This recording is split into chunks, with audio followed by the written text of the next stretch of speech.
ஐயா அனைவருக்கும் இனிய காலை வணக்கம். மீண்டும் அனைவருக்கும் இனிய காலை செல்வ வணக்கம். இனிய காலை செல்வ வணக்கம் சார். செல்வ வணக்கம் சார். ஐயா கொஞ்சம் டிராவல் இருக்கிறதுனால இன்னைக்கு ஒரு நாள் மட்டும் எக்ஸ்கியூஸ் பண்ணுங்க, வீடியோவில் வர முடியாது. டிராவல் முடிஞ்சதுன்னா maximum as soon as join பண்ணிக்கிறேன். நன்றி ஐயா.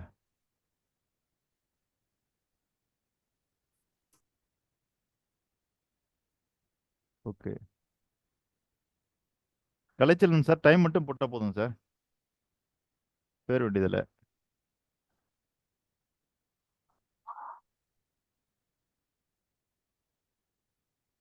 ஆனா இன்னமும் பல பேருக்கு அந்த கோலன் வரல.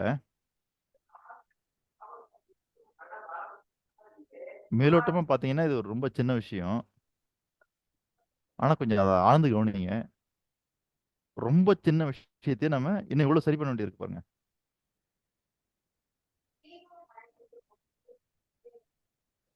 இது ரொம்ப சின்ன விஷயம். இது இல்ல, ரொம்ப ரொம்ப சின்ன விஷயம். இது இது இது வந்து இது ஒரு பெரிய பாதிப்பை ஏற்படுத்த போதா அப்படின்னா, ஒரு பெரிய பாதிப்பை ஏற்படுத்தாத மாதிரி தெரியாது.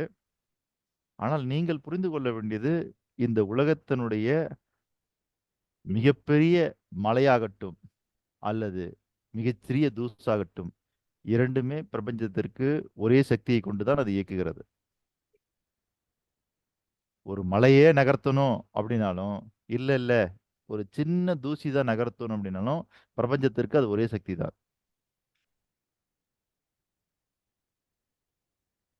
அப்படி ஓபன் பண்ணி பார்த்தோன்னா பளிச்சுன்னு எல்லாத்துலயுமே நம்ம சொன்ன அந்த சிஸ்டத்தோட இருக்குமானா ஏன் இல்லை? அப்போ இன்னும் நமக்கு ஒண்ணும் இல்லை. இது நாம இன்னும் அந்த அளவுக்கு அதுல கவனத்தை செலுத்தலைன்னு அர்த்தம், அவ்வளவுதான். சரிங்களா? இது எல்லாமே உங்க லைஃப்க்கான எக்ஸசைஸ் தான். ஹாப்பி கண்ணன் சார் என்ன போட்டிருக்காரு? 4.59. சரிங்களா? கோலன் இல்லை. ஏழுமலை என்ன போட்டிருக்காருன்னா 0459. ஓகேங்களா? அப்புறம் மேஜர் சார் தஞ்சாவூர் கலைச்செல்வன் யோகா போட்டிருக்காங்க.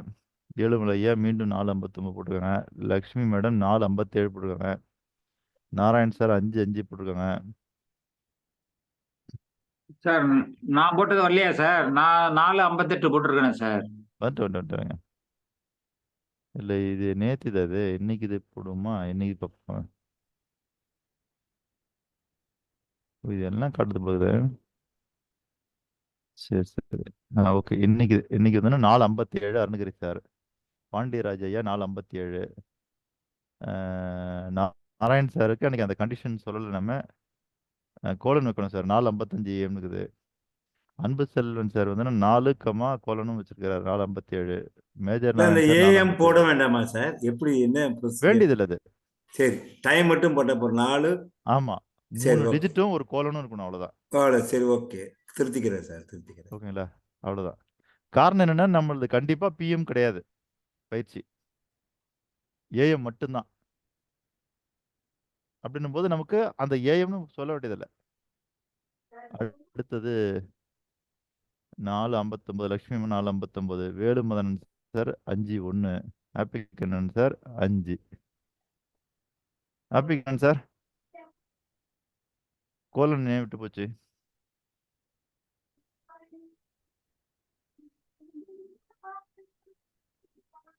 சார் கலைச்செல்வன் 4.58 வந்திருக்கா இல்லையா சார்? வந்திருக்கு சார். அதை தான் சொன்னேன் நான், பேர் விட்டுருங்கன்னு. நீங்க கலைச்செல்வன் போட்டு 4.58 போறீங்களா? அதுல 4.58 போட்டா போதும். பேர் அண்டர்ஸ்டுட்டா உங்களுக்கு தெரிஞ்சிருமா? இதுலதான் பேர் தெரியுது இல்ல, உங்க பேர் வந்துருது இல்ல. அதாவது நீங்க டிஸ்பிளேல என்ன நேம் வச்சிருக்கீங்களோ அதே நேம் அங்க சாட்லயே வந்துடும். சரி சரி சரி. நீங்க கலைச்செல்வன் இங்க வச்சிருந்தீங்கன்னா அங்கேயும் கலைச்செல்வன் வந்துடும். இங்க சாம்சங்னு வச்சிருந்தீங்கன்னா அங்க சாம்சங்னு வந்துடும். சாரி சார், இப்போ நான் கரெக்ட் பண்ணிடுறேங்க சார். இல்லைங்க, அதாவது எப்படி சொல்றேன்னா, இது இந்த கரெக்ஷன்லாம் நீங்க எனக்காக பண்றீங்க. நான் என்ன சொல்றேன்னா, செல்வந்தர்கள் அப்படின்றது கரெக்ஷன்லாம் உங்களுக்காக பண்ணிக்கணும். நீங்க எந்த அளவுக்கு உங்களை கரெக்ஷனா வச்சிருக்கீங்களோ அந்த அளவுக்கு உங்க லைஃப்ல டெவலப்மெண்ட் கிடைக்கும், அவ்வளவுதான். Thank you so much sir. Sorry sir. பெரும்பாலும் பயிற்சி எடுக்கிறவங்க என்ன பண்ணுவோம்னா, பயிற்சி கொடுக்க வராரு பாருங்க, அவரு பவர்ஃபுல்லா இருக்கணும், அவரு பேரும் புகழோடு இருக்கணும். அவரு அதாவது என்னன்னா, அவர் ரொம்ப பெரிய ஆளா இருக்கணும்னு எதிர்பார்க்குறாங்கல்ல. நான் சொல்றது என்னன்னு தெரியுங்களா? பயிற்சி எடுக்கிற ஆள் எப்படி வேணாலும் இருந்துட்டு போட்டும். பயிற்சி எடுத்துக்கிற நீங்க பெரிய ஆளாவுங்க.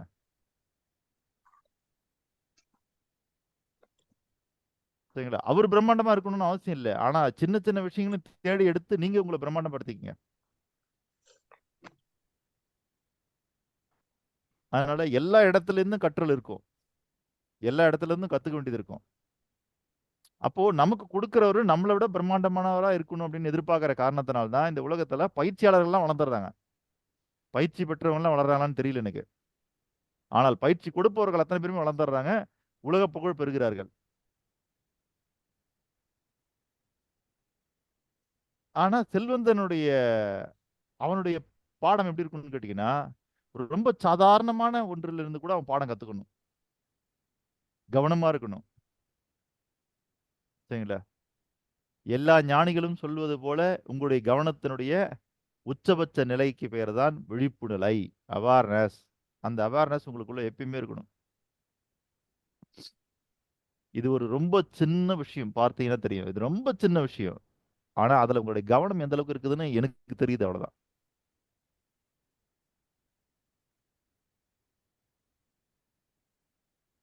அப்போ இந்த பிரபஞ்சத்தை பொறுத்தவரைக்கும் நீங்கள் பிரம்மாண்டவைகளுக்கு மட்டும்தான் முக்கியத்துவம் கொடுப்பீர்கள் என்றால், உங்களுடைய வாழ்க்கையில் சாதாரண விஷயம் என்றுமே பிரம்மாண்டமாக மாறவே மாறாது. ஆனால் நீங்க எப்ப சாதாரண விஷயத்துக்கு கூட ஒரு பிரம்மாண்டத்துக்கு குடுக்குற முக்கியத்துவத்த குடுக்குறீங்களோ, அப்போ உங்க வாழ்க்கையில அந்த சாதாரண விஷயம் பிரம்மாண்டமா மாறிடும். புரியுதுங்களா? இது ரொம்ப சாதாரணமான விஷயம். ஆனா அதுல நீங்க எந்த அளவுக்கு கான்ஷியஸோட அ அதாவது ஒரு பெரிய விஷயத்த எவ்வளவு கான்ஷியஸோட செய்வீங்களோ, அந்த விஷயத்த இங்க செய்யும்போது என்ன ஆகும்னா, அந்த விஷயம் உங்களுக்கு பலன் தருமா தராதான்னு தெரியாது. ஆனா உங்களுடைய கான்ஷியஸ் இருக்கு பாருங்க. அந்த கான்ஷியஸ்ஸுக்கான பலன் இந்த பிரபஞ்சம் குடுக்கும். சரிங்களா? அதனால குரு கற்றுக் கொடுத்த விஷயத்திலிருந்து ஒரு மாணவன் வாழ்க்கையில் முன்னேறுகிறானா என்று தெரியாது. ஆனால் மாணவன் எதை கற்றுக்கொண்டானோ அதை வைத்து அவன் வாழ்க்கையில் முன்னேறுகிறான். ஏன்னா குருவ சார் பொறுத்தவரைக்கும் என்னங்கய்யா? சொல்லுங்கய்யா. சார் இன்னொரு ட்ரிப் சொல்லுங்க சார் அது. குரு கற்றுக் கொடுத்த விஷயத்திலிருந்து ஒரு மாணவன் முன்னேறுகிறானா இல்லையா என்று தெரியாது. ஆனால் மாணவன் எதை கற்றுக்கொள்கிறானோ அதிலிருந்து அவனுக்கு முன்னேற்றம் உண்டு.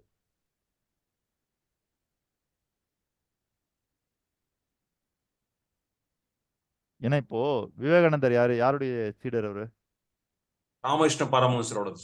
அப்ப அவருக்கு ஒரே ஒரு சீடர் தான் இருந்திருப்பாரா? இல்ல சார், ரொம்ப பேர் இருந்தாங்க. அப்ப இவரு மட்டும் நம்ம ஏன் சொல்றோம்? இவரு அவர்கிட்ட இருந்த இவரு ஒரு இல்ல எக்ஸ்ட்ரா இல்ல ஒரு வந்து ஞானம் என்னன்னா, தெரிஞ்சார். நரேந்திரனுக்கு மட்டும் அவர் ஏதாவது எக்ஸ்ட்ரா குடுத்துட்டாரா? இல்ல சார். இல்ல இல்லையா? அப்போ அவரு எல்லாருக்கும் ஒரே மாரி தான் குடுத்தாரு. இல்ல. ஆனா இவர் வெளிப்படுத்தின விதம் தான் வேற. அதனால தான் இவர் பேர் நிக்குது. இன்ஃபேக்ட் வேற ஒருத்தர் தான் அங்க தலைவரா தேர்ந்தெடுத்தாங்க சார். ஆனா ம். இவரு தான் வந்து அங்க உண்மையான தலைவரா மாறினார். அதுதான். இல்ல. புத்தர் கூடவே காலம் ஃபுல்லா ஒருத்தர் இருந்தாரு. அவர் பெரிய ஞானம் அடையல. அப்படிதானே சார்? அருணகிரி சார்? ஆனந்தன். ஆனந்தன். அவர் கடைசி வரைக்கும் ஞானம்னா என்னன்னு புரியவே இல்ல. அப்போ ஒருத்தர் கூடவே இருக்கிறதுனாலயோ, இல்ல ஒரு விஷயத்த நீங்க கையிலேயே வச்சிருக்கிறதுனாலயோலாம் இல்ல. நீங்க என்ன வெளிப்படுத்துறீங்கன்றதுல தான் ரொம்ப முக்கியமான விஷயம். சரி ஓகே. மீண்டும் இன்னைக்கு பிரபஞ்சத்த பார்க்கலாம்.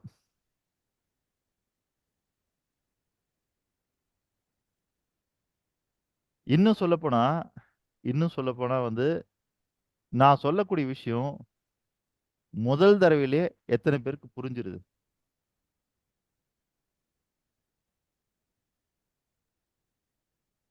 ஹேண்ட் ரைஸ் பண்ணுங்க.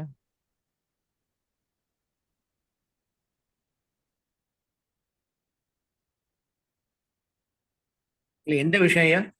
முதல் எந்த தடவை விஷயமா இருந்தாலும், நான் சொல்லக்கூடிய விஷயம் வந்துன்னா, முதல் தடவையிலே எத்தனை பேருக்கு புரிஞ்சிருது? நான் பொதுவா கேட்கிறேன். சார் எனக்கு 2 வாட்டி தேவைப்படுது சார். அப்பதான் சார் புரியுது. சரி ஓகே. நல்லது. நாராயண் சாருக்கும், அருணகிரி சாருக்கும் முதல் தடவை புரிஞ்சுது. மத்தெல்லாம் முதல் தடவையே புரியல. அண்ட்ரைஸ் பண்றது இது பண்ணுங்க சார். ம் clear இருக்குங்க. எதுக்கு சொல்ல வரேன்னா, ஏதாவது ஒரு கருத்து உங்களுக்கு முதல் தடவையிலே புரிஞ்சிருச்சுன்னா, அத மீண்டும், மீண்டும், மீண்டும், மீண்டும் ஒரு 10 தடவ புரிஞ்சுக்க முயற்சி பண்ணுங்க.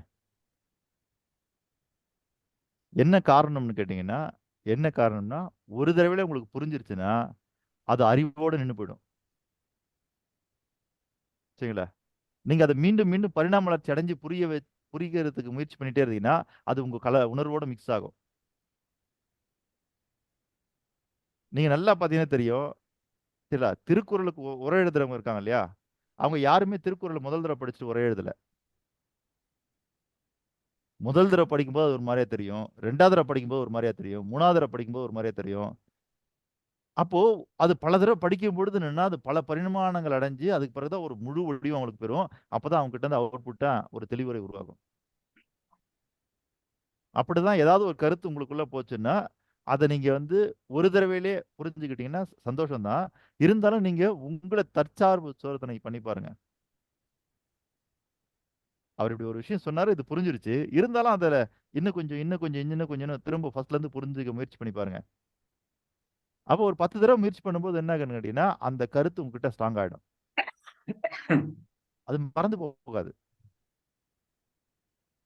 இப்ப நான் ஒரு விஷயத்த நான் உங்ககிட்ட பேசுறேன் அப்படின்னா, இது எங்க எழுதி வச்சிருக்கிறேனான்னா, இல்ல. நான் எல்லாமே குறிப்பு தான் வச்சிருப்பேன். அப்போ எனக்கான ரெக்கார்டே என்னன்னா, இந்த இந்த ரெக்கார்டு தான்.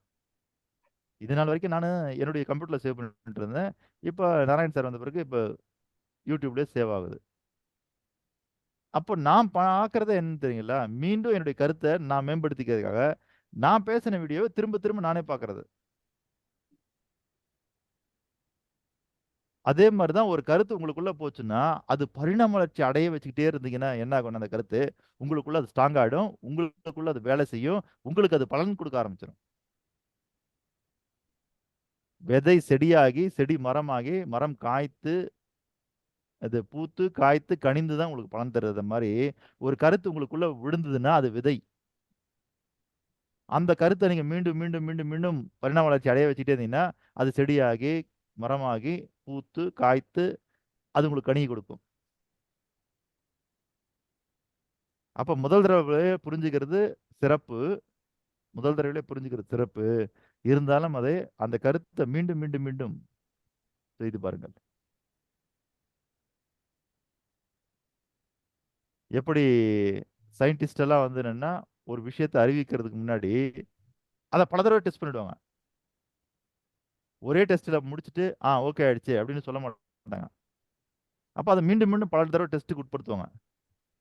ஒரு கான்ஃபிடென்ட் லெவல் கூடுன பிறகு, அந்த ஒரு லெவலுக்கு வந்த பிறகு, இத்தன டெஸ்ட் பண்ணியாச்சு, இத்தன டெஸ்ட்ல இது ஓகே ஆயிடுச்சு அப்படின்னும்போது தான் அத அறிவிப்பாங்க. அதே மாரி தான் உங்களுக்கு முதல் தடவையிலே ஒரு கருத்து புரிந்து கொண்டாலும், அந்த கருத்து எந்த அளவுக்கு பரிணாம வளர்ச்சி அடைகின்றதோ, அந்த அளவுக்கு அது உங்களுக்கு பலன் தரும். இந்த செல்வ சிந்தனை இருக்கு பாருங்க, இந்த செல்வ சிந்தனை. இத நான் கிட்டத்தட்ட கலைச்செல்வன் ஐயாவுக்கு தெரியும் 3 வருஷமா குடுத்துட்டு இருக்கிறேன்னு. ஆனா, இது 3 வருஷமா குடுத்துட்டு இருந்தாலும் கூட, இந்த கருத்து முழுமை பெற்று விட்டதா என்கிட்டனா, இல்ல. அது தினமும் பரிணாம வளர்ச்சி அடைஞ்சுகிட்டே இருக்குது. தினமும் பரிணாம வளர்ச்சி அடைஞ்சுகிட்டே இருக்கு. நான் அத தான் பார்க்கிறேன் நானு. கலைச்செல்வன் ஐயா ஏன் 3 வருஷமா இங்க இருக்கிறாரு அப்படின்னா, நேத்து குடுத்ததுக்கும், இன்னைக்கு குடுத்ததுக்கும் ஏதோ ஒரு வித்தியாசம் இருக்குது. நேத்தும் இதே மாரி நான் வகுப்பு எடுத்தேன். நம்பிக்கைய பத்தி. ஆனா, அந்த கிளாஸ்ல இல்லாத விஷயம் இந்த கிளாஸ்ல இருக்குது. இந்த கிளாஸ்ல இல்லாத விஷயம் அடுத்த கிளாஸ்ல கண்டிப்பா இருக்கும்.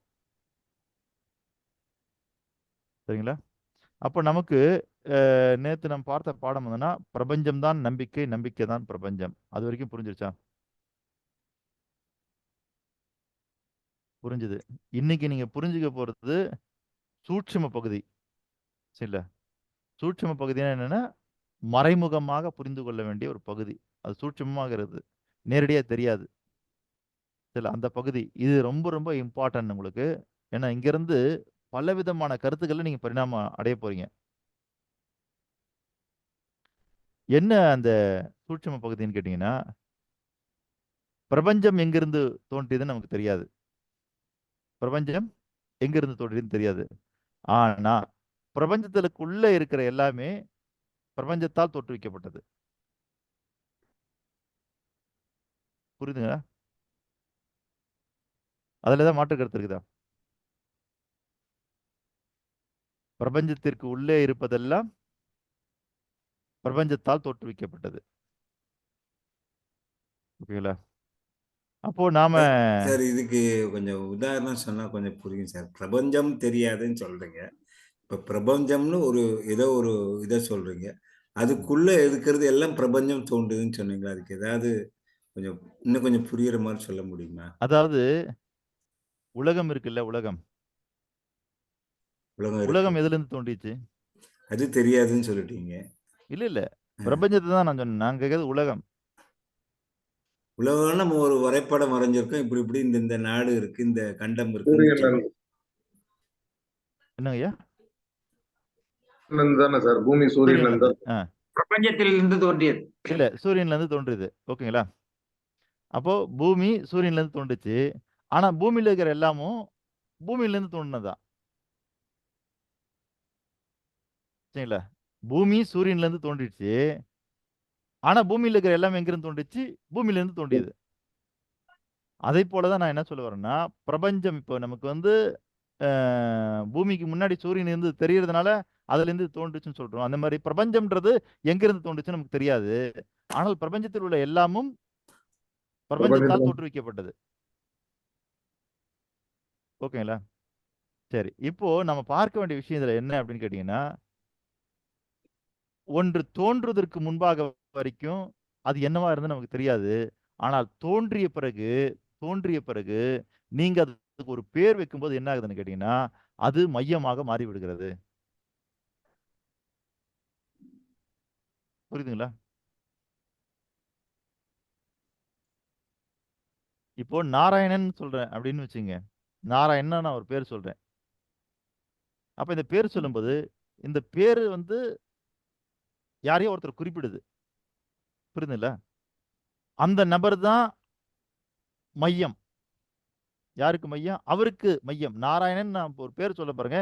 இந்த பேருக்கு மையம் யாருன்னா அந்த நபர் தான். அந்த மாதிரி இந்த பிரபஞ்சம்ன்ற ஒரு கான்செப்ட் தோன்றின பிறகு அந்த பிரபஞ்சத்தில் உள்ள எல்லாத்துக்கும் நீங்க ஒரு பேர் வைக்க அது என்னவா மாறுகிறது என்றால் மையமாக மாறுகிறது.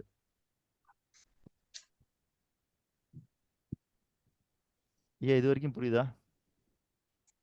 சரி, இது கொஞ்சம் இப்ப நாராயணன் நீங்க சொல்லிட்டீங்க. இப்ப நாராயணன் என்னைய மட்டும்தான் குறிக்கேன். நாராயணன் நிறையவே இருக்காங்கல்ல. அது நிறைய எப்படி பேர் இருக்காங்க. இப்ப நீங்க தானே இங்க நாராயணன். இங்க இருக்கிற கூட்டத்துல நாராயணன் அப்படி வச்சுக்கலாமா? நாராயணன் அதுதான் இங்க இருக்கிற கூட்டத்துல நாராயணன். இப்ப நான் நாராயணன் சொன்னா நான் உங்களை தானே குறிக்குது. சரி சரி சரி சரி. இப்போ நம்ம உலகத்துல இருக்க சில விஷயங்கள் ஒண்ணுன்னா அது ஒண்ணு தானே இருக்கு, வேற ஒண்ணு இருக்காதுல்ல, அதனால கேட்டேன். இல்லைங்க, நான் என்ன சொல்ல ஒண்ணு இருக்குதா வேற இருக்குதான்றத கேள்வி இல்ல. நீங்க எதையோ ஒண்ணு சொல்றீங்க இல்லையா, அந்த ஒண்ணு இந்த இடத்துல மையமாகி விடுகிறதுன்ற. Okay okay okay. இந்த குறிப்பிட்ட இடத்துல ஒரு பாயிண்ட சொன்னா அந்த அந்த இடத்த குறிக்கிற மாதிரி அர்த்தம். ஆமா. மொத்த இதை கம்பேர் பண்ணக்கூடாது. இப்போ உலகத்துல எவ்வளவு நிலப்பரப்பு இருக்குது, நீங்க இந்தியான்னு சொன்னீங்கன்னா நம்ம நாட்டை குறிக்குதா? ஆனா நம்ம நாடு ஒரு மையப்புள்ளியா மாறிடுது. ஓ, ரைட் ரைட் ரைட். ஓகேங்களா? புரிஞ்சுக்கிட்டேன். இப்போ நீங்க என்ன பண்ணுவீங்க, இந்தியாவிலிருந்து உலக நாடுகளுக்கு ஏற்றுமதி ஆகுது அப்படின்னு நீங்க ஒரு அனிமேஷன் உருவாக்கணும்னு வச்சுங்க. இந்தியாவில இருந்து எல்லா நாடுகளுக்கும் ஏற்றுமதி ஆகுது எப்படி போடுவீங்கன்னா, இந்தியாவில் மையப்புள்ளி வச்சு இங்க இருந்து எல்லா கூட எல்லா நாட்டுக்கும் போவோம். போமா இல்லையா? இந்தியாவில இருந்து சர்வதேச விமானங்கள் இயக்கப்படுகிறது, எல்லா நாட்டுக்குமே விமானம் உண்டுன்னா அது எப்படி போடுவீங்கன்னா, இங்க இருந்து பிளைட் எல்லா நாட்டுக்கும் பறக்கிற மாதிரி போடுவீங்க.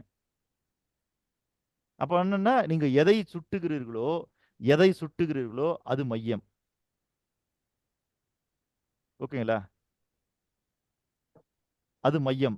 எப்பொழுது மையம் என்று ஒன்று உருவாகி விடுகிறதோ அதற்கு ஒரு புறமும் மறுபுறமும் உருவாகிவிடும். எப்பயுமே எந்த மையமும் தனியாக உருவாவது இல்லை. ஒரு மையம் உருவானால் அந்த மையத்திலிருந்து ஒரு புறமும் மறுபுறமும் உருவாகி விடுகிறது.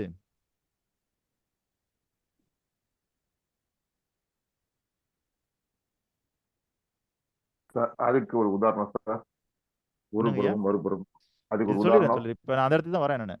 அதுக்கு உதாரணமே சரி. தேவையில்லை. இப்ப நம்ம அந்த இடத்துக்கு தான் போறோம். ம். சரிங்களா? அப்போ மையம்னு ஒண்ணு இருந்துச்சுன்னா என்ன அர்த்தம்னா அதுக்கு ஒரு புறமும் மறுபுறமும் உண்டு.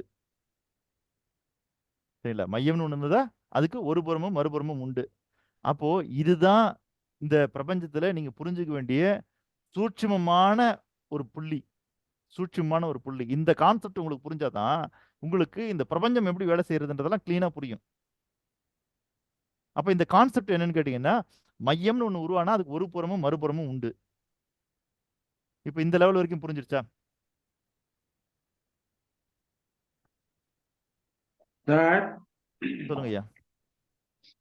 மையம் சீக்வல் டு ஒரு புறம் பிளஸ் மறுபுறம். இசிகோல்ட் எல்லாம் இல்ல. இல்ல நான் சுருக்கம் நீங்க சொன்னதனுடைய இதுல இருந்து நான் புரிஞ்சுங்க. நீங்க சொன்னீங்கல்ல சுருக்கமா எழுதியா இருந்து அவங்க புரிஞ்சுக்கிற மாதிரி இது எனக்கு புரிஞ்சது. இது எல்லாருக்கும் புரியணும்னு தேவையில்லை. இல்லைங்கய்யா, இப்ப இசிகோல்ட்னா சமம்னு அர்த்தம் இல்லையா? ஒரு புறமும் மறுபுறமும் அதுக்கு கேரக்டர் உண்டு மையத்துக்கு அப்படின்னு நான் புரிஞ்சுக்கிறேன். ஓகே, அதுக்கு இசிகோல்ட் போடக்கூடாது. அப்புறம் என்ன பண்ணலாம்? இது மையம் மையம்னு உருவானால் ஒரு மையம்னு புறமும் இருந்ததுன்னா மையம் கமா மையம்னு இருந்ததுன்னா ஒரு அதுக்கு புறம், கேரக்டர் கமா, வந்து ஒரு மறுபுறம். புறமும் மறுபுறமும் இருக்கிறது. அதாங்க ஐயா, கமா தான் ம். போடணும் நீங்க. ஓ சரி. இசிகோல்ட்னா சமமாயிடுது. மையம் மையம் கம ஒரு புறம் மையம்னு உருவானால் ஒரு புறமும் மற்றும் மறுபுறமும் உண்டு. மறுபுறமும் உண்டு. அது எழுத்தால் எழுதிட்டார். அதாவது பிரபஞ்சத்தில் இருந்து தோன்றிய ஒரு பொருள் பிறகு அதற்கு பெயரிடும் போது அந்த பொருள் மையமாகி விடுகிறது. ஆகியால் சுட்டுவது மையம். மையத்துக்கு ஒரு புறமும் மறுபுறமும் உண்டாகி விடுகிறது, உருவாக்கி விடுகிறது. சரிதானே சார்? அவ்வளவுதான் ஐயா. ஒரு கேள்வி கேட்கலாமா? கேளுங்க ஐயா. ஒரு புறம் நான் இருக்கிறேன். மேலும் கீழே உண்டா? இப்ப நாராயணன் சொன்னீங்க. நாராயணன் ஒரு பக்கம் வலது பக்கம் இடது பக்கம் மேலையும் கீழே அந்த மாதிரி உண்டா? இல்ல இருபுறம் மட்டும் தானா? இல்லையா, நீங்க மேல் கீழ்ன்றது இருபுறம் தானே. இல்ல மின் பக்கம் பின்பக்கம் அது வேற டைரக்ஷன் இருக்குல்ல. நான் அப்படிலாம் சொல்லலையே. ஒரு புறம் மறுபுறம் உண்டுன்னு தான் சொன்னேன் தவிர அது வலது இடதா இல்ல மேல் கீழா நான் சொல்லவே இல்லையே. அதாவது இப்படி வச்சுக்கலாம் புரியுதுங்களா ஐயா? சார். இப்படி வச்சுக்கலாம். ஒரு புறம் மறுபுறம்னு நீங்க என்ன பண்ணீங்கன்னா அந்த புறம் அப்படின்னால என்ன அர்த்தம்னா நீங்க எப்படி கனெக்ட் பண்ணிட்டீங்கன்னா ரைட் லெஃப்ட் கனெக்ட் பண்ணிட்டீங்க. இல்ல ஃப்ரண்ட் பேக் கனெக்ட் பண்ணேன். ஃப்ரண்ட்டும் பேக்கும். சரி, ஃப்ரண்ட் பேக் கனெக்ட் பண்ணிட்டீங்கன்னு வச்சுங்க. அதனால இப்ப நீங்க மேலு கீழுக்கு தான் கேக்குறீங்க. மேல் கீழ்ன்றதும் ஒரு புறம் மறுபுறம் தானே. ஆமா சார். இப்படி வச்சுக்கலாமா சார்?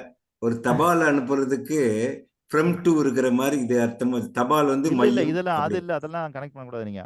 அது வேற. அது சரிங்களா?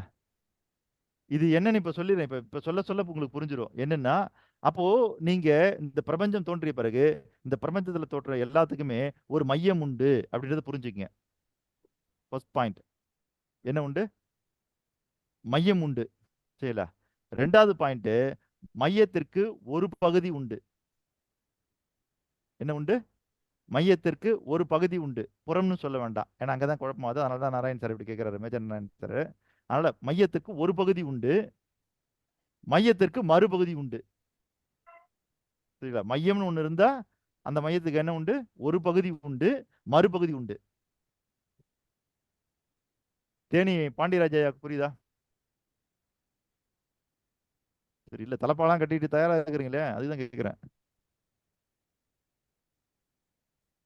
இல்ல அவ்வளவு குளிர் தேனியில.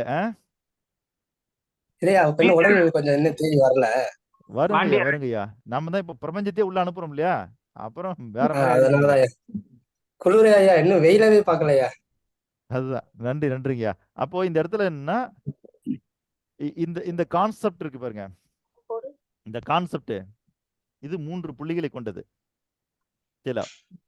ஒரு புள்ளி என்னவா மாறுகிறது? மையம். இன்னொரு புள்ளி ஒரு பகுதி, இன்னொரு புள்ளி மறுபகுதி. இது வரைக்கும் புரியுதா?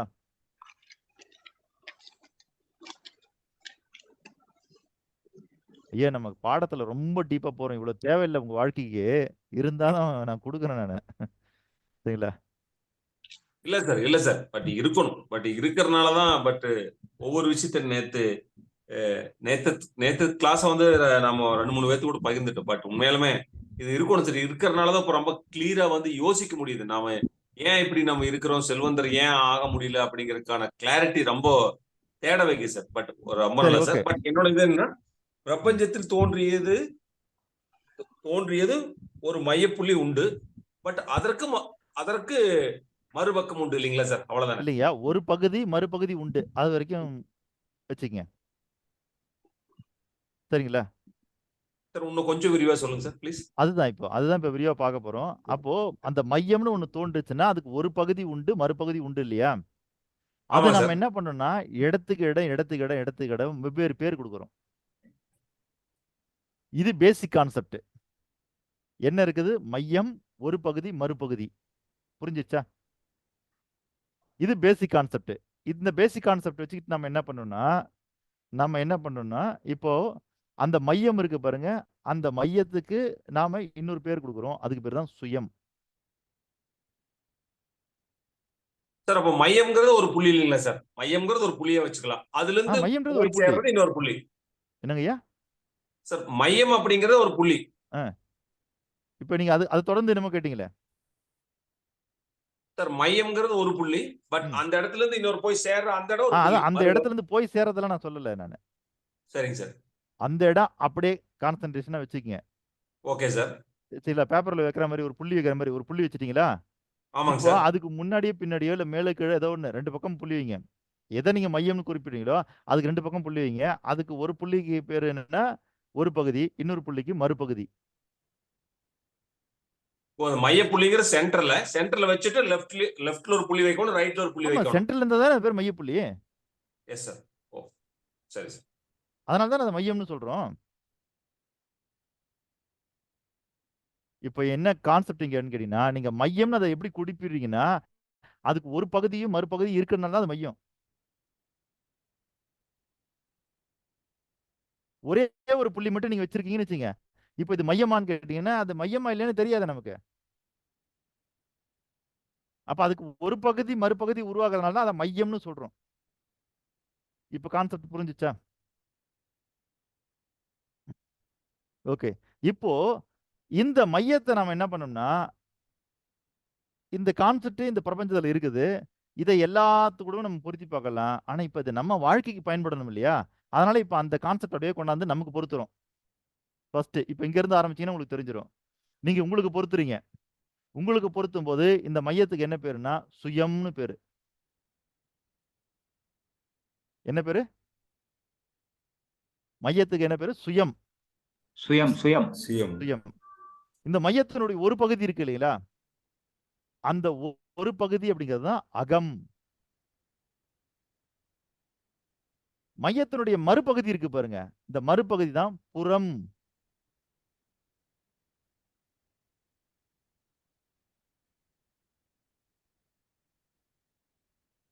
புரிஞ்சுங்களா நாராயணன் சார்?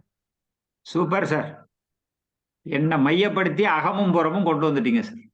ஆமா. அப்போ நீங்க அகம் இருக்கிறது என்று சொல்கிறீர்கள், புறம் இருக்குதுன்னு சொன்னீங்கன்னா அப்ப அதுக்கு ரெண்டுத்துக்கும் மையம் நீங்க தானே. நான் தான் பிரபஞ்சம்னு சொல்லிட்டீங்க சார். இவ்வளவு நாள் எங்களுக்கு நாங்க மரியாதை கொடுக்கல, இன்னைக்கு நாங்க தான் சுயம்னு சொல்லிட்டீங்க. இவ்வளவு நாள் சொல்லுங்க.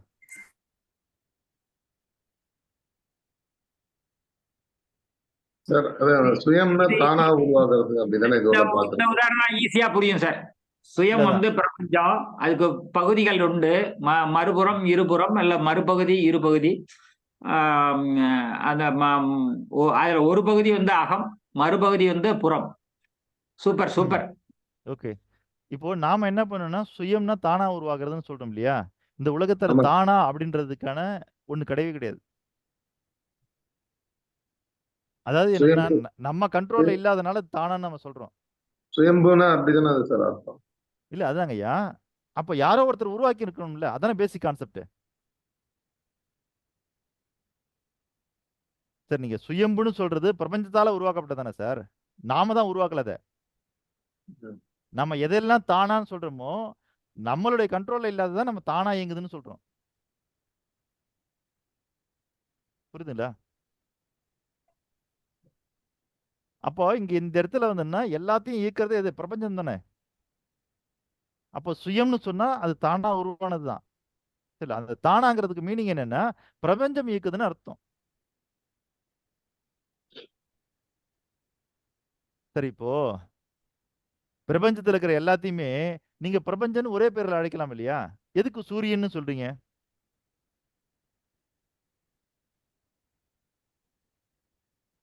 புரிதலுக்காக.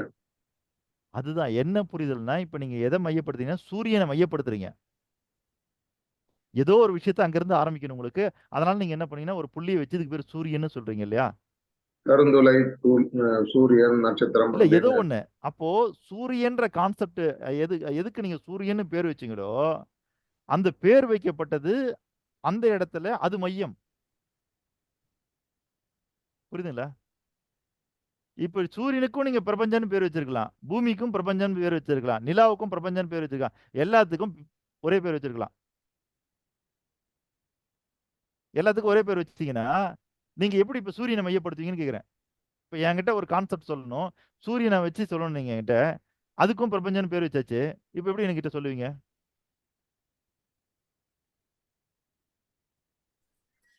இப்படி வச்சுக்கலாம். அடையாளப்படுத்தா வெவ்வேறு பேர் வச்சுதான் ஆகணும். என்னங்கய்யா? அதாவது ஏதாவது ஒரு அடையாளப்படுத்தா வேற வேற பேர் வச்சுதான் ஆகணும். அதாவது ஒன்ன வந்து எதை ஒண்ணு சொல்ல விரும்புறீங்களோ அதை வந்து நீங்க மையமா படுத்தினாதான் அதை பிரபலப்படுத்த முடியும். அதாவது இன்னும் கொஞ்சம் டீப்பா சொல்ல முடியும். எல்லாருக்கும் காமன் பேரா இருந்ததுன்னா சொல்ல முடியாது. இப்போ இந்த இடத்துல நாராயணன் மையப்படுத்துறீங்கன்னா எதுக்குன்னா நாராயணன் பத்தி சொல்ற அவரோட அகமும் புறத்தையும் பத்தி பேசலாம். இல்ல வேற ஒரு நபரை பத்தி பேசும்போது அவரை மையப்படுத்தினாதான் பேச முடியும். அந்த மாதிரி அர்த்தமா எடுத்துக்கலாமா சார்? இப்போ ஒரு உதாரணத்துக்கு இங்க நாம இப்ப எத்தனை பேர் இருக்கிறோம்னு கேட்டீங்கன்னா எத்தனை பேர் இருக்கிறோம் நம்ம? 12 பேர். 12 பேர் இருக்கிறோம். உங்களை சேர்த்து 12 பேர். அதான் 12 பேர் இருக்கிறோம். இந்த 12 பேருமே வேற ஒரு ஜூம்குள்ள போறோம். எல்லாருமே நாராயணன் பேர் வச்சுக்கிறோம். நாராயண் சார் சொல்லுங்க அப்படின்னா 12 பேருமே சொல்லுவோம். இந்த பிரபஞ்சத்துல எல்லாமே தனித்துவமானது இல்ல, ஒவ்வொன்றுமே தனித்துவமானது. இல்ல அதுதாங்க ஐயா, அந்த தனித்துவம்ன்றது அதை மையப்படுத்தி அது இயங்குறதுனால தான் தனித்துவம். அதாவது அதுதான் சொல்ல வரேன். அதுக்கு அது மையம். சூரியனுக்கு சூரியன் மையம், நிலாவுக்கு நிலா மையம், பூமிக்கு பூமி மையம். அந்த மாதிரி நான் என்ன சொல்ல வரேன்னா இப்போ இதை நமக்கு இந்த கான்செப்டை நமக்கு பயன்படுத்தணும்னா உங்க வாழ்க்கையினுடைய மையம் யாருன்னு கேட்டீங்கன்னா நீங்க தான், உங்கள் சுயம். புரியுதுங்களா? நானும் வாழ்க்கைன்னு சொல்லுவேன், நீங்களும் வாழ்க்கைன்னு சொல்லுவீங்க, இங்க இருக்கிற எல்லாரும் வாழ்க்கைன்னு சொல்லுவாங்க. ஆனா எல்லாரும் சொல்லக்கூடிய வாழ்க்கைங்கிறதுக்கு ஒரே மீனிங் தான். ஆனா அந்த வாழ்க்கையில மையம்னு எடுத்துக்கிட்டீங்கன்னா உங்க வாழ்க்கையில நீங்க மையம், என் வாழ்க்கையில நான் மையம். புரிஞ்சுச்சா சார் இப்போ? அந்த மையத்துக்கு தான் நீங்க புரிதலுக்காக நாம என்ன பண்ணணும்னா இது இப்ப நம்மளோட பொருத்தி பார்க்கறனால அந்த மையத்துக்கு என்ன பேருனா சுயம்னு பேரு. இல்ல சுயம்பு, சுயம்புனா தானாக உருவாவது. ஆனா சுயம் அப்படிங்கிறது என்னன்னா அந்த குறிப்பிட்ட அந்த தனித்துவமான அதுன்னு பொருள்.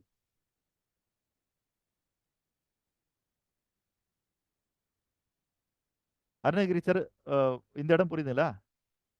Understood sir, understood. சுயம் அப்படிங்கறது நம்ம வந்து அந்த மையத்தை குறிப்பது.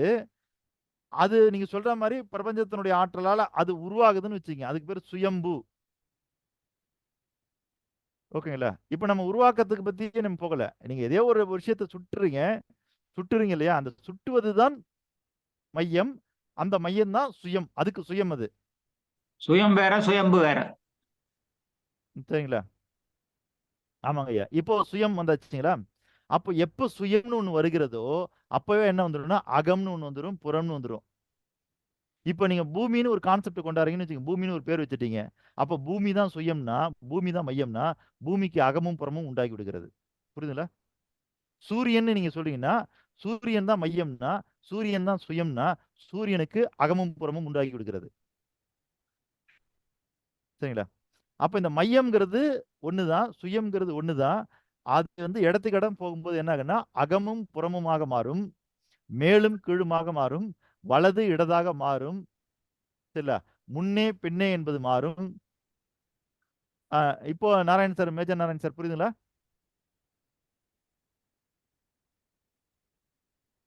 புரியுது. அதுதான் இந்த சுயம்ன்றது ஒரு கான்செப்ட். அங்கிருந்து என்ன ஆகுதுன்னா அது வலது இடது அகம் புறம் மேல் கீழ் இதெல்லாம் அது உருவாயிடும். அது இடத்துக்கு இடம் எங்கேயோ அதுக்கு ஏற்ற மாதிரி.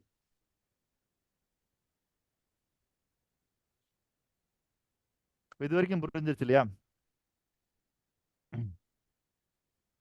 இப்போ நாம என்ன பண்ணணும், உலகத்துல இருக்கிற எல்லா பொருளுக்குமே இது உண்டு. ஆனா நம்ம அதுக்கெல்லாம் போனோம்னா நம்ம வாழ்க்கை இன்னும் ரொம்ப பெருசா தேவைப்படும் நமக்கு. அவ்வளவு பெருசுக்கு போகணும். இப்போ இது அப்படியே நமக்கு பொருத்துவோம். அப்ப இந்த இடத்துல மையம் யாருன்னு கேட்டா சுயமாகிய நான் மையம். அப்ப எனக்குன்னு என்ன இருக்குது, அகம்னு ஒண்ணு இருக்குது, புறம்னு ஒண்ணு இருக்குது. சரிங்களா? அப்ப நம்ம ஏற்கனவே சொல்லியிருந்தோம். என்ன சொன்னோம், உலகத்துல கிட்டத்தட்ட 800 கோடி மக்கள் இருக்கிறாங்கன்னா அவங்க வாழக்கூடிய உலகம் எத்தனைன்னு கேட்டீங்கன்னா 800 கோடியே ஓர் உலகம் அப்படின்னு சொல்லியிருந்தோம் இல்லையா? அப்போ நாம என்ன பண்ணணும்னா நம்மளை மையப்படுத்தி நாம் 2 உலகத்தில் வாழ்ந்து வருகிறோம். அப்ப 2 உலகத்துக்கு யார் மையம்னா நான் தான் மையம். ஒன்று அக உலகம், ஒன்று புற உலகம். அக உலகத்துல நான் தான் மையம். சரிங்களா? புற உலகத்துல யார் மையம்னு தெரியாது. ஆனா இந்த இடத்துல இந்த அக உலகம்னு ஒண்ணு வர்றதுனால அது என்னுடைய அக உலகம்ன்றதுனால இப்ப புற உலகமும் நான் எனக்கானதா எடுத்துக்கிறேன். அதனால என்னுடைய சுயத்திலிருந்து அக உலகத்துக்கும் நான் தான் மையம், புற உலகத்துக்கும் நான் தான் மையம். கொஞ்சம் புரியாத மாதிரி இருக்கும், போக போக புரிஞ்சிடும். சில திரைப்படம்லாம் இருக்கு இல்லையா, ஆரம்பிக்கும் போது புரியாது, ஆனா படம் முடியும் போது புரிஞ்சிடும். அந்த மாதிரி தான் இது.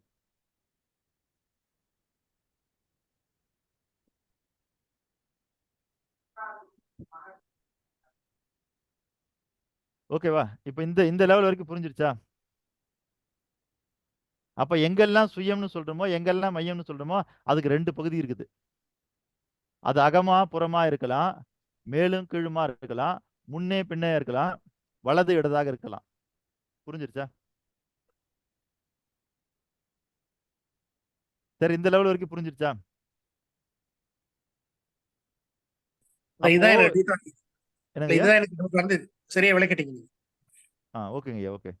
இப்போ என்னன்னா நம்முடைய அறிவியல் கான்செப்ட் இருக்கு இல்லையா, அறிவியல் கான்செப்ட் அதை பொறுத்த வரைக்கும் அது என்ன சொல்லுதுன்னா இந்த உலகத்துல இருக்கிற எல்லாமும் சரிங்களா ஒண்ணு இருக்கு இல்ல இல்ல. ஓகேங்களா? என்ன இருக்குது, இருக்கு இல்ல, மேடு பள்ளம், உயர்வு தாழ்வு.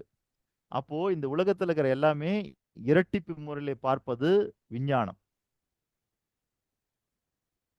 ரெட்டிப்பு முறையில பார்க்கிறது விஞ்ஞானம். ஆனா ரெட்டிப்பு முறை தோன்றுவதற்கு சூட்சமமா ஒரு புள்ளி உண்டு, மையம் உண்டு அப்படின்றது தான் மெய்ஞானம்.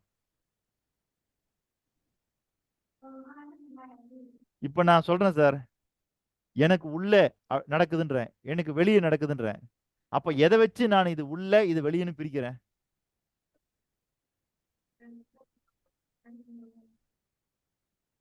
புரியுதுங்களா?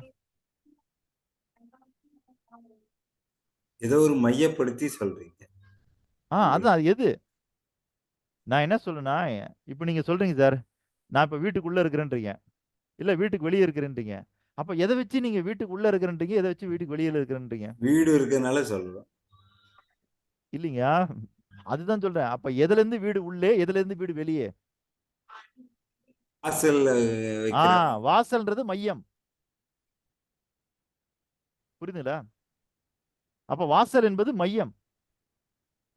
அப்ப உள்ளே வெளியே மட்டும் பார்த்தீர்களா என்றால் அது விஞ்ஞானம். உள்ளே வெளியே நடுவுக்கு ஒரு மையம் இருக்கிறதுன்னு சேர்த்து பார்த்தீங்கன்னா அது மெய்ஞானம். அவ்வளவுதான். சார் அந்த வீடு உதாரணம் கொடுக்குறீங்களா, அது வந்து வாசல்ங்கிறது எப்படி சார், நம்ம வீட்டோட சென்டர் தானே சார் மையம், வாசல் வந்து அறமும் புறமும் வரும் அப்படி தானே சார் எடுத்துக்க முடியும், மையம் அப்படி சார் எடுத்துக்கலாம் சார். வாசக்கால்ல இருந்து தானே நீங்க உள்ளன்றீங்க வெளியன்றீங்க. வாசல் வந்து மையம்னு சொல்ல முடியாது சார். நம்ம வந்து அது நம்ம வீட்டுல இருக்க சென்ட்ரல் பிளேஸ் தான் மையம்.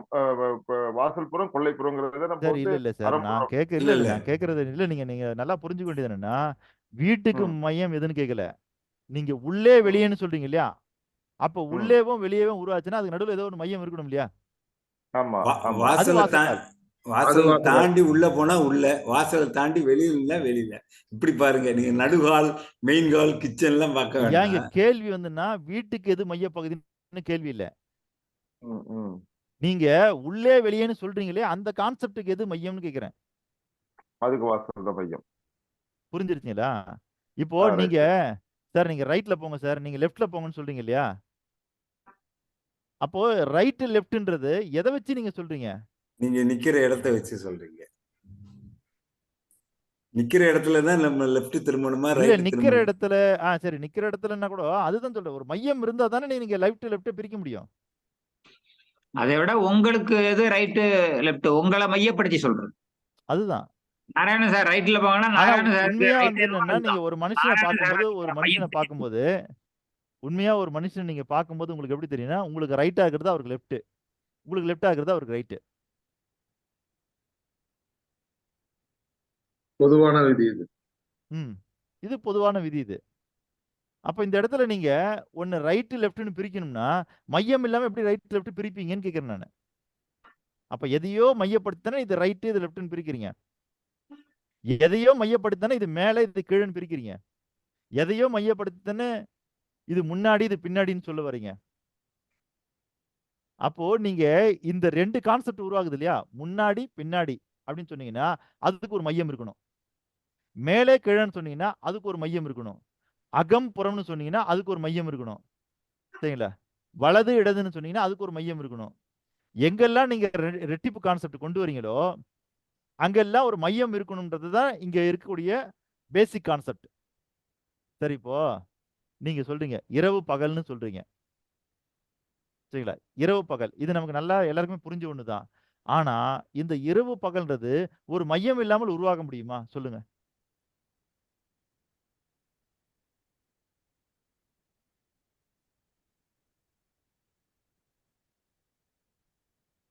முடியுமா சார்? அப்போ பொழுதுகள்ல என்ன பண்ணாங்கன்னா பொழுதுகள்ல இந்த இரவும் பகலும் சந்திக்கிற அந்த மையம் இருக்கு இல்லையா? அதை அந்தி பொழுதுன்றாங்க. இரவும் அல்லாத பகலும் அல்லாத. புரியுதுங்களா? அப்போ உங்களுக்கு உங்களுக்கு என்ன தெரியுங்களா பேசிக்கா தெரிஞ்சிடணும். இப்ப எப்படி உங்களுக்கு ஆசிரியர் இருந்தனா கூட்டல் கணக்கு கத்து கொடுத்தாரோ, இப்ப எந்த எண்ணம் கொடுத்தாலும் நீங்க கூட்டிடுவீங்க. அந்த மாதிரி நீங்க எங்கெல்லாம் ரெட்டிப்பு கான்செப்ட் வருதோ அங்கெல்லாம் உங்களுக்கு தெரியணும் ஒரு மையம் இருக்குன்னு.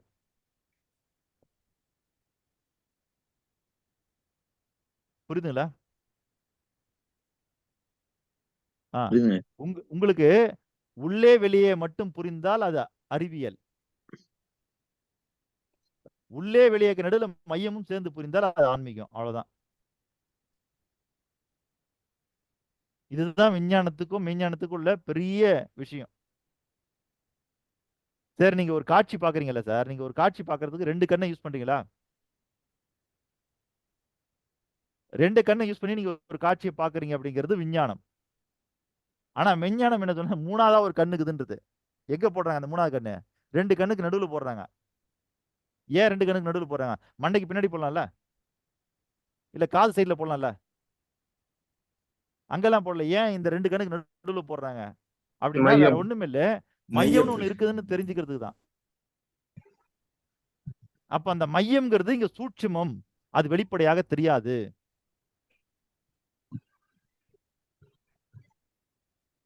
என்ன தெரியாது? வெளிப்படையா தெரியாது.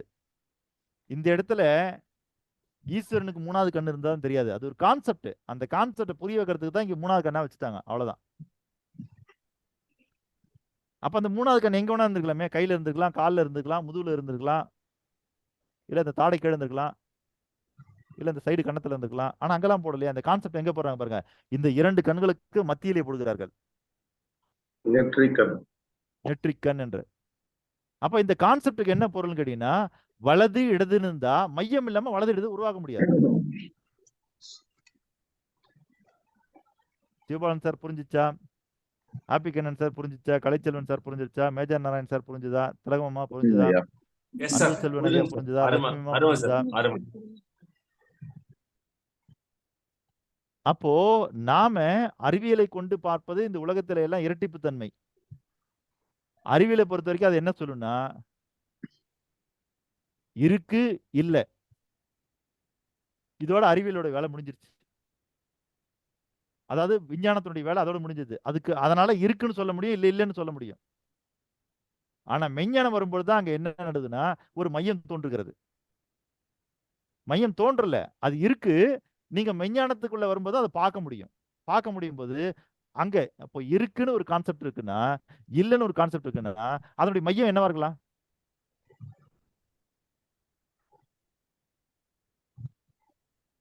ரெண்டும் சந்திக்கக்கூடிய ஒரு இடம் இருக்குன்னு அர்த்தம். அதுதான். அதுக்கு என்ன பேர் வைக்கலாம்?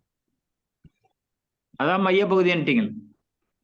அதுதாங்க ஐயா. இந்த இடத்துக்கு அது என்ன மையப்பகுதின்னு கேக்குறேன். இருக்கு விஞ்ஞானம். இல்லையா? ஒரு பக்கம் பாருங்க இருக்கு, ஒரு பக்கம் இல்ல. இப்ப இதனுடைய மையப்பகுதி என்ன? இருக்கு இல்ல.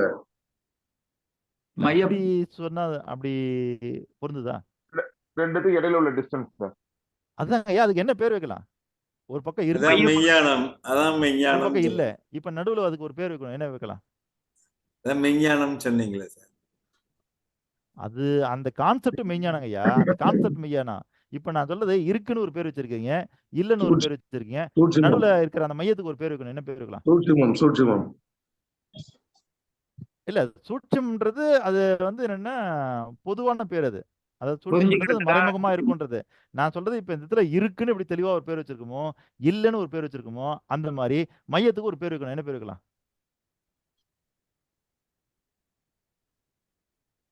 No idea sir. சரி. தெரியல சார். அதுக்கு என்ன பேர் வைக்கலாம்னா, இருக்கலாம், இல்லாமல் இருக்கலாம். அதான் இருக்கு இல்ல சொன்னேன் சார். அதுதாங்கய்யா. அதை இன்னும் டெப்த் பண்றேன் நானு. இருக்கு இல்லைங்கிறது 2 பக்கம் இருக்கு இல்லையா? நீங்க 2த்தையும் ஒண்ணா சேர்த்துட்ட மாதிரி இருக்குது.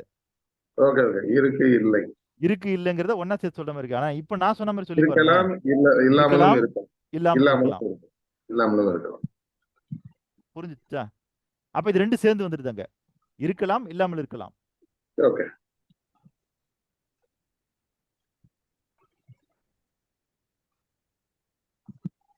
அப்போ இதுல இருந்து நான் என்ன சொல்ல வரேன்னு கேட்டீங்கன்னா, இந்த உலகத்துல இருக்கிற எல்லா பொருளுக்கும் இந்த மாதிரி 3 கான்செப்ட் உண்டு. ஒவ்வொன்னுத்துலயும் அந்த 3 கான்செப்ட் நீங்க புரிஞ்சுட்டீங்கன்னா, நீங்க அதுல வெற்றி அடைந்து விடுவீர்கள். அப்போ உங்களுடைய வாழ்க்கை அப்படிங்கிறது அந்த 3 கான்செப்ட் எதுன்னு கேட்டீங்கன்னா, இப்ப அங்கதான் போறோம் நம்ம. சரிங்களா? அந்த 3 கான்செப்ட் எதுன்னா, 1 நம்பிக்கை, 2 எண்ணிக்கை, 3 இயற்கை. அப்ப நம்ம வாழ்க்கையில வெற்றி அடையணும்னா இந்த 3 கான்செப்டையும் நமக்கு தெரிஞ்சுக்கணும்.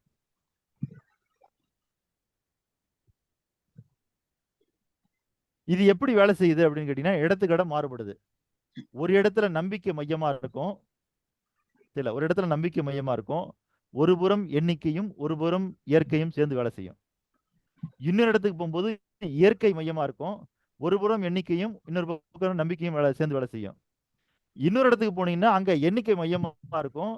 ஒரு புறம் நம்பிக்கையும், ஒரு புறம் இயற்கையும் சேர்ந்து வேலை செய்யும். புரியுதுங்களா?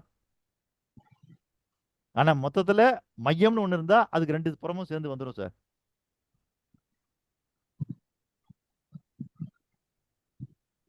சார் இதுக்கு ஒரு எக்ஸாம்பிள் சொல்லுங்க சார் ப்ளீஸ். என்னங்கய்யா? சார் இதுக்கு ஒரு எக்ஸாம்பிள் சொல்லுங்க சார். இப்போ கல்யாணம்ன்றது பொது கான்செப்ட். சரிங்களா? கல்யாணங்கிறது பொது கான்செப்ட். உங்களுக்கு கல்யாணம்னா நீங்க மையம். சரிங்களா? உங்க கல்யாணத்துக்கு நான் வரேன்னு வச்சுங்க. உங்க கல்யாணத்துக்கு நான் வரேன்னா நீங்க மையம், நான் ஒரு புறம் தான். உங்க சொந்த பந்தம் ரிலேஷன்லாம் இன்னொரு புறம் அப்படின்னு வச்சுக்குவோம். என் கல்யாணத்துக்கு நீங்க வந்தீங்கன்னா இப்ப நான் மையம், நீங்க ஒரு புறமாயிருவீங்க. புரிஞ்சுச்சா? Yes sir. இந்த கான்செப்டுக்கு சார் நம்பிக்கை, எண்ணிக்கை, இயற்கை எப்படி மெர்ஜ் ஆகுதுங்கிறது சொல்லுங்க சார். எப்படி மெர்ஜ் ஆகுதுன்னு கேக்குறீங்க? ம். சரிங்களா? அதாவது மனிதன் செயல் செய்யும் பொழுது, மனிதன் ஒரு செயல் செய்யும் பொழுது நம்பிக்கை மையமாகிறது. புரியுதுங்களா? நம்பிக்கை மையமா மாறுது.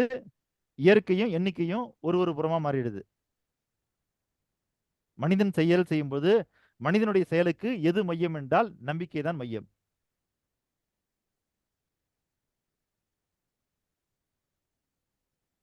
ஐயா புரியுதுங்களா? ஆப்பிகண்ணன் சார். புரியுதுங்கய்யா. Sir yes sir. இப்போ மனிதன் இப்போ ஒரு செயல் இருங்க, இப்போ செய்யும் போது மனுஷனை விட்டுருங்க. உலகத்துல இருக்கிற உயிரெல்லாம் இயங்குது இல்லையா? Yes sir. அப்போ உலக உயிர்கள் இயங்கும் போது அங்க இயற்கை மையமா மாறிவிடுது. அதுக்கு நம்பிக்கையும் எண்ணிக்கையும் ஒரு புறம். சார் இல்ல சார். சார் இது சொல்லுங்க சார். மனிதன் ஒரு செயலை செய்யும் போது நம்பிக்கை மையமாகிறது. அப்போ எண்ணிக்கையும் இயற்கையும் ஒரு புறமா மாறிடுது. இது கொஞ்சம் விரிவா சொல்லுங்க சார் ப்ளீஸ். வந்துட்டேன் இருங்க. இல்ல இது முதல்ல இது பேஸ் புரிஞ்சுதா பாருங்க. மனிதன் ஒரு செயலை செய்யணும்னா அதுக்கு மையம் எதுன்னா உங்களுடைய நம்பிக்கை. Okay sir. அதை அக்செப்ட் பண்ணிட்டேன் சார். இது எண்ணிக்கையும் இயற்கையும் ரெண்டு இப்போ பூமி சுத்திட்டு இருக்கு இல்லையா? ஆமாங்க சார். அது உங்க நம்பிக்கையில சுத்துது? அது இயற்கை சார். ஆமா சார். பூமி சுத்துறதுங்கிறது இயற்கை தானே? பூமி சுத்துறது இயற்கைங்கயா. ஆனா அதனுடைய மையம் என்ன? பூமி. நம்பிக்கை. பூமி. இல்ல நான் சொல்றது இந்த 3ல எது மையம்னு கேக்குறேன். சார் நம்பிக்கைங்க சார். எண்ணிக்கை இயற்கை இருக்கு இல்லையா? இந்த 3ல பூமி சுத்துறதுக்கு எது மையம்னு கேக்குறேன் இப்போ. இயற்கை தான் மையம். இயற்கை மையம், எண்ணிக்கையும் நம்பிக்கையும் இரு புறங்கள். அப்படி நான் பாக்குறோம் இல்லையா? அது இல்ல. உண்மை எதுன்னா பூமி சுத்துவதற்கு மையம் எதுவென்றால் எண்ணிக்கை. எண்ணிக்கை தான் பூமி சுத்துறதுக்கு மையம். அதுதான் சொல்றேன். இந்த கான்செப்ட் கொஞ்சம் புரியறது கொஞ்சம் கஷ்டமா இருக்கும்.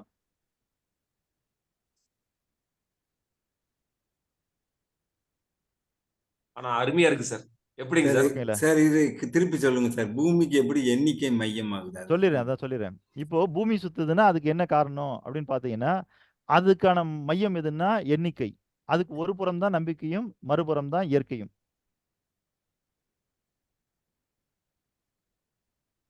பூமியில இருக்கிற உயிர்கள் இருக்கு பாருங்க. இந்த உயிர்கள் இயங்குது பாருங்க. உயிர்கள் செயல்படுது பாருங்க. அதனுடைய மையம் தான் இயற்கை.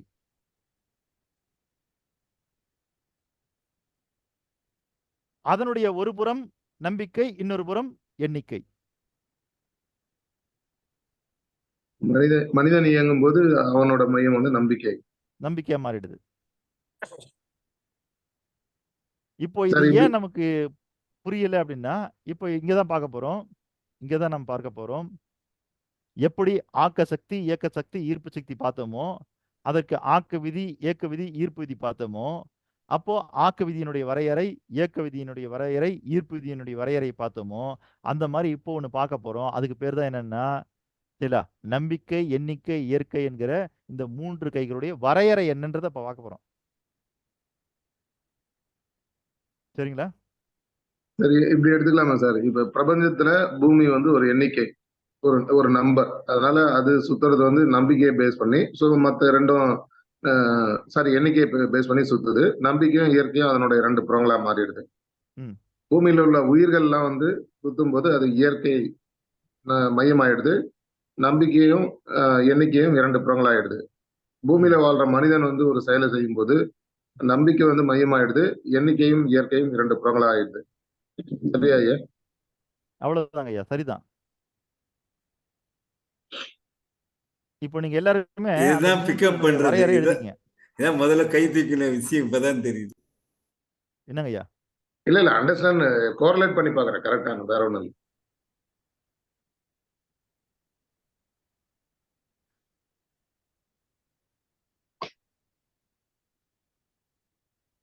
ஐயா இப்ப 3 பேர் எல்லாம் இந்த 3த்தினுடைய வரையறை எழுதிக்கிங்க. இல்ல நம்பிக்கைனா என்ன அப்படின்னு யாராவது கேட்டாங்கன்னா என்ன சொல்லுவீங்க? இப்ப நம்ம ஒரு 3 பேர்கிட்ட மட்டும் கேட்போம். திலகம்மா சொல்லுங்க. சார் நம்ம மேல வச்சிருக்கிறது பேரு தான் சார் நம்பிக்கை. அடுத்த மேல நீங்க பேர் வச்சிருந்தா அதுக்கு பேர் என்ன பேரு? அடுத்தவங்களுக்கு மேல நம்ம பேர் வச்சிருக்கிறது பேரா சார்? உங்க மேல நீங்க வச்சிருந்தா அதுக்கு பேர் நம்பிக்கை. அப்ப அடுத்த மேல பேர் வச்சா மேடம் மாட்டிட்டாங்க. அது பேர் நம்பிக்கை தான் சார். பாசம். வேலுமதன் சார் நீங்க சொல்லுங்க. நம்பிக்கைனா என்ன? நான் எதையெல்லாம் நம்புறேனோ அது எல்லாமே நம்பிக்கை சார். எனக்கு எதெல்லாம் முடியும். அற்புதம் சார், அற்புதம். யாராவது கேட்டா இதே மாதிரி விளக்குங்க. மண்டையை வச்சுட்டு போயிடுவான். சரிங்களா? உலகனா என்ன அப்படின்னு கேட்டா, உலகன்னு எதை அழைக்கின்றோமோ அதுதான் உலகம் அப்படின்ற மாதிரி இருக்குது இது. அற்புதமான எப்படி சார் விளக்கம்? அற்புதமான சிஷியன் உங்களுக்கு கிடைச்சிருக்காரு. அதுதான். சொல்லுங்க, நம்பிக்கைனா என்ன? எதெல்லாம் நம்புறோமோ அதெல்லாம் நம்பிக்கையா? இல்ல எப்படி சொல்றது? எதெல்லாம் முடிவுன்னு நினைக்கிறனோ அதெல்லாம் நம்பிக்கை. அப்ப முடியாதுன்னு நினைக்கிறதெல்லாம் என்னுடைய பலவீனம். இல்லையா? சார் முடியாதுன்னு நம்பிக்கை நம்புறீங்கல்ல சார் நம்பிக்கையின் மையம்னு சொல்லலாமா சார்? சார்? நான் எனக்கு மையம்லாம் வேணாம் சார். இப்போ நம்பிக்கைனா என்ன? அதுக்கு விளக்கம் வேணும். சார் ஒரு செயலை செய்ய முடியும்னு நான் நம்புறேன், அது பேர் நம்பிக்கை. அப்ப செய்ய முடியாதுன்னு நம்புறது அது அவன் நம்பிக்கைன்னு வச்சுக்கலாம். எவன் நம்பிக்கை நம்பிக்கை? தான். இடப்புறம் வட்டப்புறம் மாதிரி நம்பிக்கை. நான் நினைச்சு நடந்ததுன்னா நம்பிக்கை. சார், அதுவும் நம்பிக்கை தானே சார்? நடக்காத ஒரு நம்பிக்கை தான் சார். அது வந்து அதோட கம்பேர் இப்ப ஒண்ணு முடிச்சிட்டோம்னா முடிஞ்சதுன்னு சொல்றோம். சரி, அறகுறையா இருந்தா முடியலன்னு தானே சொல்றோம். நாராயணன் சார் பதில் மேஜர் சொல்லுங்க. நாராயணன் எவ சார், நம்பிக்கை? அவ நம்பிக்கை சொன்னீங்களே. மேஜர் நாராயணன் சார், நம்பிக்கைனா என்ன? சார் நம்பிக்கைங்கிறது நம்ம எது உண்மையை நினைக்கிறோமோ அதான் நம்பிக்கை.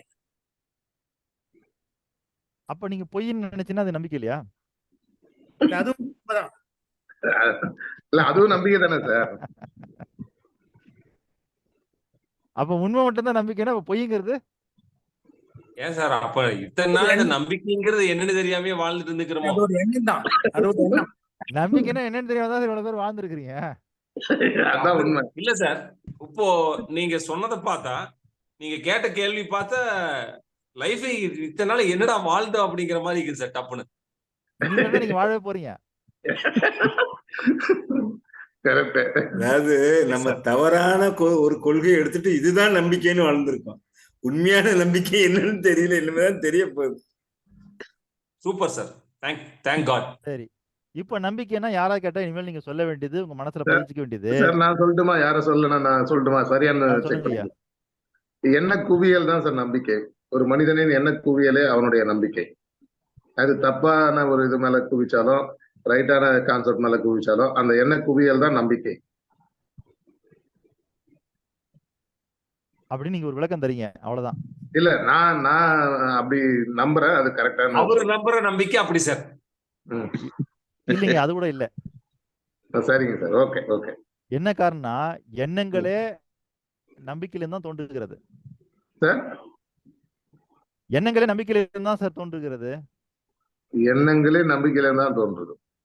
நேற்று தானே சார் சொன்னீங்க நம்பிக்கை தான் கடவுளா, கடவுள் தான் நம்பிக்கை? ஏன்னா நம்பிக்கை தான் கடவுள்னு சொன்னீங்க. அப்ப நம்பிக்கை வந்து எண்ணங்கள்ல இருந்து தான் வருது. சரிங்க சார், நீங்க சொல்லுங்க சார். ஆமா, இதுக்கு பதில் நீங்க சொல்லிருங்க, அதான் இல்ல கரெக்டா. இல்ல, அதான் சார். இப்போ உங்களுக்கு உண்டான எண்ணங்கள் இருக்கு இல்லையா? ஆமா சார். இப்போ நீங்க என்னைக்காவது ஆஸ்திரேலியா பத்தி நீங்க உங்களுக்கு எண்ணங்கள்லாம் வந்திருக்குதா? வந்தது இல்லை சார். ஏன் வரல? ஏன்னா அது என்னோட நம்பிக்கையில இல்ல. அவ்வளவுதான். புரிஞ்சுச்சா? அப்போ ஆஸ்திரேலியா பற்றிய எண்ணங்கள் எங்க இல்ல, நம்பிக்கையில் இல்லாதனால தான் எண்ணத்துக்கு வரல. வரல. நீங்க என்ன சொன்னீங்க? எண்ணத்துல இருந்தா நம்பிக்கைக்கு வருதுன்றீங்க. ரிவர்ஸ்ல இல்ல, நம்பிக்கையில இருந்தா எண்ணத்துக்கு வருது. புரியுதுங்களா? நம்பிக்கையில இருந்தா எண்ணம் வருது. அதத்தான் நான் என்ன சொல்லிட்டேன் உங்களுக்கு. நம்பிக்கையை நீங்க பிரபஞ்சத்தோட ஒட்டி வச்சு பாருங்க. நம்பிக்கைக்கு முன்னாடி எதுவுமே கிடையாது. நம்பிக்கை எதுல இருந்தும் தோன்றவில்லை. புரியுதுங்களா? நீங்க அதை எப்படி ரிலேட் பண்ணி பார்க்கணும்னா பிரபஞ்சத்தோட வச்சு பாருங்க. பிரபஞ்சம் எங்க இருந்து தோன்றுச்சு நமக்கு தெரியாது. ஆனா பிரபஞ்சத்துல இருக்கிற எல்லாமும் பிரபஞ்சத்துல இருந்து தோன்றியது. புரியுதுங்களா? அந்த மாதிரி உங்களுக்குள்ள எண்ணம்னு சொன்னாலும் சரி, சொல்லுன்னு சொன்னாலும் சரி, எழுத்துன்னு சொன்னாலும் சரி, செயல்னு சொன்னாலும் சரி, சிந்தனைன்னு சொன்னாலும் சரி, எதுவா இருக்கட்டும் அது எங்க இருந்து தோன்றியதுன்னா உங்களுடைய நம்பிக்கையில இருந்து தோன்றியது. சார் மணிக்கணும், இங்க ஒரு சின்ன ஒரு எனக்கு தோணுது. இப்போ பிரபஞ்சம் எதுல இருந்து தோணுது அப்படின்னு தெரியலன்றது பெரும்பான்மை. ஆனா இப்ப பிரபஞ்சம் வந்து ஒரு பெருவெடிப்புல இருந்து தான் உருவாச்சு அப்படின்றது அறிஞர்களோட நம்பிக்கையா இருக்கு இல்லையா?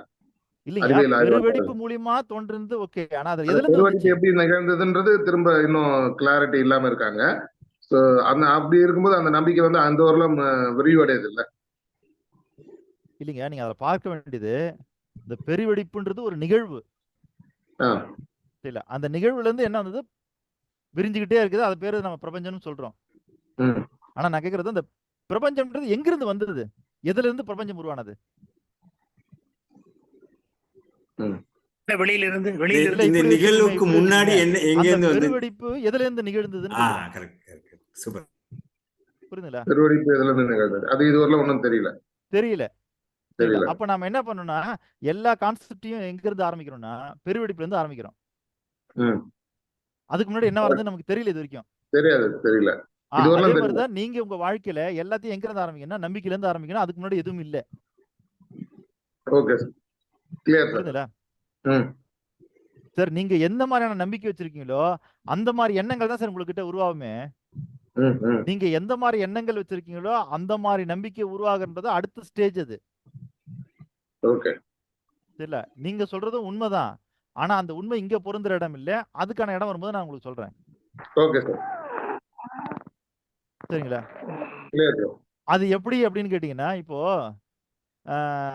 பூமிக்குள்ள இருந்து இரும்பு எடுக்கிறோம் இல்லையா? ஆமா எதை சார். வச்சு எடுக்கிறோம்? அதனோட அந்த என்ன சொல்ற தமிழ்ல டக்குனு? கனிமம் கனிமம் கனிமம். கனிமத்துல கனிமம். இல்ல அதெல்லாம் கனிமம். சரிதாங்க ஐயா. நான் சொல்றது பூமிக்குள்ள இருந்து இரும்பு எடுக்கிறோம். ம். ஆனா நான் எதை வச்சு எடுக்கணும்னா, இரும்பு வச்சு தான் எடுக்கிறோம். ஓ. நான் என்ன சொல்றேன்னு புரியுதா உங்களுக்கு? புரியுது சார். அதான் இரும்பை வச்சு தான் இரும்பு வச்சு தான் இரும்பு எடுக்கிறோம். எடுக்கிறோம். ம். ஓகேவா? அந்த புரியுது. மாதிரி நம்பிக்கை என்ன ஆகுதுன்னா, நம்பிக்கையிலிருந்து எண்ணங்கள் உருவாகி, எண்ணம் மீண்டும் நம்பிக்கையை உருவாக்குகிறது. சரிங்க சார். ஆனா ஃபர்ஸ்ட் பாயிண்ட் எதுன்னு கேட்டீங்கன்னா, நம்பிக்கை தான். ஃபர்ஸ்ட் சார் பாயிண்ட் இதுல நான் இன்னொரு எனக்கு ஒரு சின்ன ஒரு கிளாரிபிகேஷன் சார். சொல்லுங்க. இப்போ வந்து இப்ப தவறான கேள்வியா சரியான கேள்வி கேட்கல. இப்போ வந்து இரும்பு சார் நான் வச்சு என்ன இரும்பு சொல்றேன்னா, எடுக்கிறோம். என்கிட்ட வந்துட்டீங்கன்னா, நீங்க சரி தவறு, உண்மை பொய் இதெல்லாம் பார்க்கவே பார்க்காதீங்க. என்ன அதெல்லாம் மனசுல பார்க்காதீங்க. வருதோ தூக்கி போட்டுருங்க. அப்பதான் அது பேர் வரும். இப்ப பவுனை வச்சு பவுன் எடுக்கணும். இப்ப தங்கத்தை வந்து தங்கத்தை வச்சு எடுக்கிறோமா சார்? இரும்பு வச்சு தான் எடுக்கிறோம். தங்கத்தை எடுக்கும் தங்கத்தை வச்சு எடுக்கிறோம். பூமியில இருந்து எடுக்கிறோம், மலையில இருந்து எடுக்கிறோம், இங்க இருந்து எடுக்கிறோம். அதை எப்படி எடுக்கிறோம்? இல்லைங்க, அங்கேயே இரும்பு வச்சு தானே எடுக்கிறீங்க.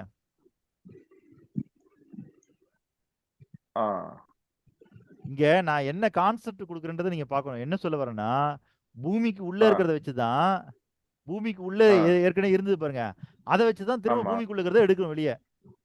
ஆமா ஆமா. நீங்க பூமிக்கு வெளியில இருந்து ஒண்ணு வச்சு நீங்க பூமிக்குள்ள இருந்து ஒண்ணு எடுக்கல. ஆமா ஆமா. பூமிக்கு உள்ள இருக்கிற ஒண்ணு வச்சுதான் திரும்ப உள்ள இருக்கிறத எடுக்கிறீங்க. பூமியில இல்லாதத ஒன்ன வச்சு நம்ம எதையும் எடுக்கல. பூமிக்குள்ள இருக்கிற ஒன்ன வச்சுதான் நம்ம பூமியில இருந்து எடுக்கிறோம். அந்த மாதிரி நம்பிக்கையில இருந்து நீங்க எண்ணத்தை எடுத்து எண்ணத்தை வச்சு திரும்ப நம்பிக்கை எடுக்கிறீங்க நீங்க. ஓகே, அருமை சார், அருமை அருமை அருமை அருமை. ஓகே. அப்போ நம்பிக்கைனா என்ன?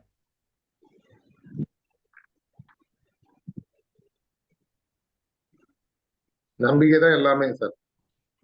இல்ல சார், அதுக்கு ஒரு வரையறை கொடுக்கணும்ல. அதுக்கு ஒரு வரையறை கொடுத்தோம்னா தான் அது உங்களுக்கும் புரியும். நீங்க யாருக்கா சொன்னா அவங்களுக்கும் புரியும். எண்ணங்களின் கூட்டம் நம்பிக்கைன்னு சொல்லலாம். கூட்டம் மேக கூட்டம். நம்பிக்கை தான் சக்தி சார். சரி, இது ஏற்கனவே நான் சொன்னதுதான். நீங்க கவனிப்பா பார்க்கல. இப்ப கவனிப்பா எழுதிங்க. நம்பிக்கை என்றால் என்ன? அதனுடைய வரையறை என்னன்னு கேட்டீங்கன்னா, மனித இயக்கங்கள் அத்தனைக்கும் அடிப்படை ஆதார சக்தியாக விளங்குவது நம்பிக்கை ஆகும். ஆமா சார், ஏற்கனவே கொடுத்துட்டீங்க சார். நான் கொடுத்துட்டு இருந்தா அதான் அன்னைக்கு இதை அவ்வளவு கவனமா பார்க்கல, இன்னைக்கு கவனமா பாருங்கன்றேன். இனிமேல் நம்பிக்கைனா என்ன அப்படின்னு உங்ககிட்ட கேட்டா உங்க மனசுக்குள்ள இருந்து வர வேண்டிய பதில் என்ன? யாராவது சொல்லுங்க போலாம். மனித இயக்கங்களின் அனைத்திற்கும் அடிப்படை ஆதார சக்தியாக விளங்குவது நம்பிக்கை. நீங்க எழுதுற யாருக்கிட்டயுமே எழுத்து மாறக்கூடாது. அதனால நான் மீண்டும் ஒரு வார்த்தையா சொல்றேன், கரெக்டா எழுதிங்க. மனித இயக்கங்கள் அத்தனைக்கும் அடிப்படை ஆதார சக்தியாக விளங்குவது நம்பிக்கை ஆகும். மெதுவா திருப்பி ஒவ்வொரு மனித இயக்கங்கள் அத்தனைக்கும்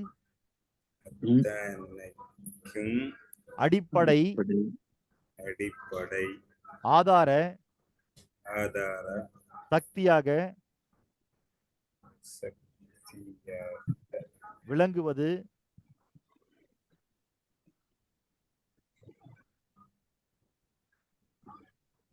விளங்குவது நம்பிக்கை ஆகும்.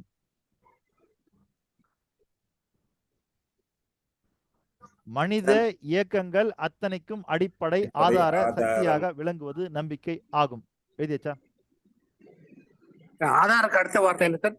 மனித இயக்கங்கள் சக்தியாக. அனைத்துக்கும் அத்தனைக்கும் அடிப்படை ஆதார சக்தியாக விளங்குவது. சார் மீண்டும் ஒரு முறை சொல்றேன் பாருங்க.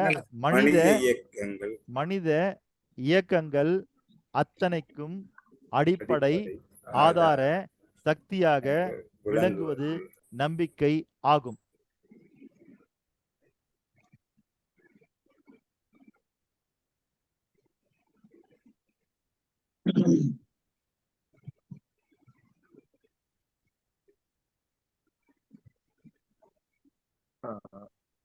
சார் இதுல இன்னொரு கிளாரிபிகேஷன். இப்ப நான் இதை நம்பி இருந்தேன் சார், ஆனா அது நடக்கல அப்படின்னு சொல்றதுக்கு என்ன சார் உதாரணம் சொல்லலாம்? இல்ல நம்ம இன்னும் அந்த பாடத்துக்கு போகல. நம்ம முதல்ல நீங்க நம்பிக்கையை புரிஞ்சுக்கீங்க, அதுக்கு பிறகு அந்த பாடத்துக்கு போவோம்.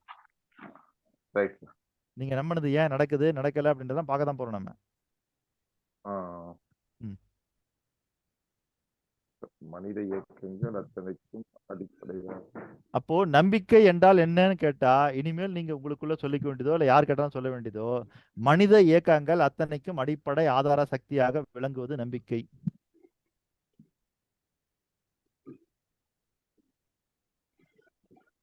அப்படியே கொஞ்சம் லைன்ல இருங்க. தமிழ் அகராதி எடுத்துட்டு வந்து அதுல என்ன பொருள் இருக்குன்னு உங்களுக்கு சொல்லிடுறேன்.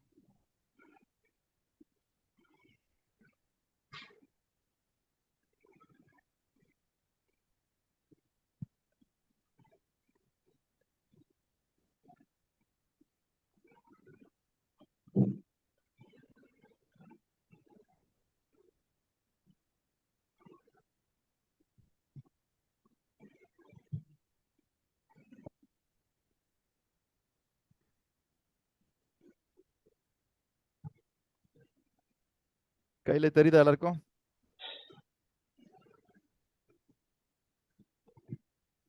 தெரியுது அந்த புத்தகம் பேரு?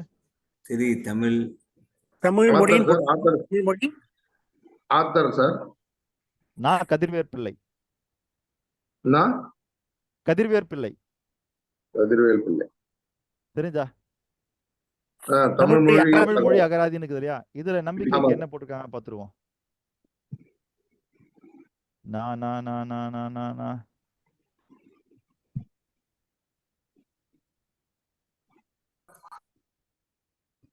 அதனாலதான் நாராயணனை நம்புன்னு சொல்லிட்டாங்களோ சார் நம்பிக்கைக்கு. ஓ நாராயண் சார், இப்படி ஒரு எண்ணம் உங்களுக்கு இருக்குதோ? அவரோட நம்பிக்கை. இன்னைக்கு வைகுண்ட ஏகாதேசி சார். வைகுண்ட ஏகாதேசி நம்ம சொர்க்கத்துக்கு போனா மனித ரூபத்தோட போக முடியாதானா ஒருத்தர் மனித ரூபத்தோட கூட்டிட்டு போன நாள்ல நாராயணர் தானே கூட்டிட்டு போனார். அதனாலதான் அந்த நம்பிக்கையை வச்சிருக்காருன்னு நினைக்கிறேன் சார். சொர்க்கத்துக்கு போகணும்னா மார்கழி மாசம் இறந்தாலே சொர்க்கத்துக்கு போயில, நீங்க இவ்வளவு ரிஸ்க் எடுக்கிறீங்க. சரி, இந்த இந்த தமிழ் மொழி அகராதியில என்ன போட்டிருக்காங்க அப்படின்னு கேட்டீங்கன்னா, நம்பிக்கை அப்படின்னா சத்தியம், நிசம், விசுவாசம். அதான் சார், உண்மை, சத்தியம் எல்லாமே அதேதான். அதான் சத்தியம், நிசம், விசுவாசம் அப்படின்னு போட்டிருக்காங்க நம்பிக்கைக்கு. ஆத்தர் பேரு கதிர்வேல் பிள்ளையா? நான் கதிர்வேர் பிள்ளை. நான் கதிர்வேல். இது என்ன புத்தகம்?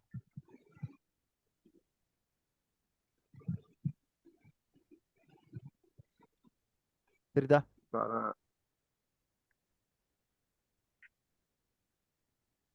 ஐயா தெரியுதா? தெரியுதுங்க சார். கிரியாவின் தற்கால தமிழ். கிரியாவினுடைய தற்கால தமிழ் அகராதி. இப்ப நான் பார்த்தது வந்துன்னா இலக்கண இலக்கியத்தில் இருக்கிற தமிழ் வார்த்தைகளுக்கு எல்லாம் பொருள் தரக்கூடிய இடம்.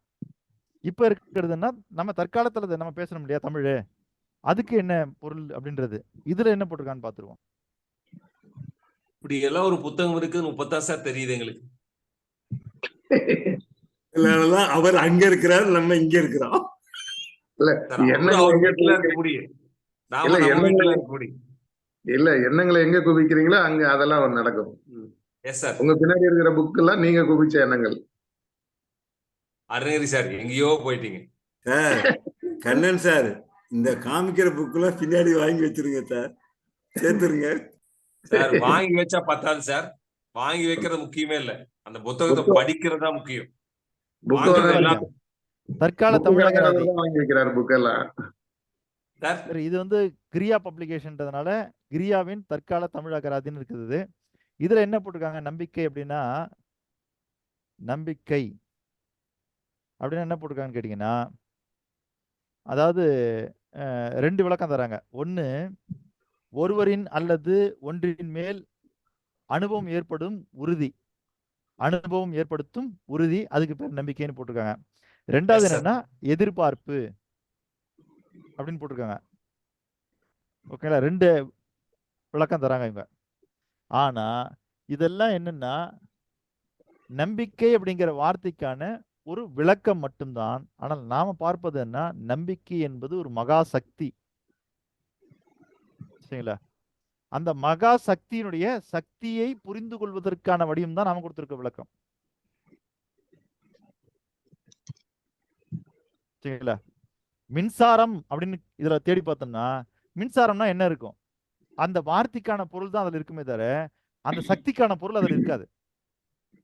அதே மாதிரி நாங்க இங்க நம்ம என்ன பண்றோம்னா, இப்போ நம்பிக்கை என்கிற அந்த வார்த்தை இருக்கு பாருங்க, வார்த்தைக்கான பொருள் தான் அகராதியில் இருக்குமே தவிர அந்த சக்திக்கான பொருள் இருக்காது.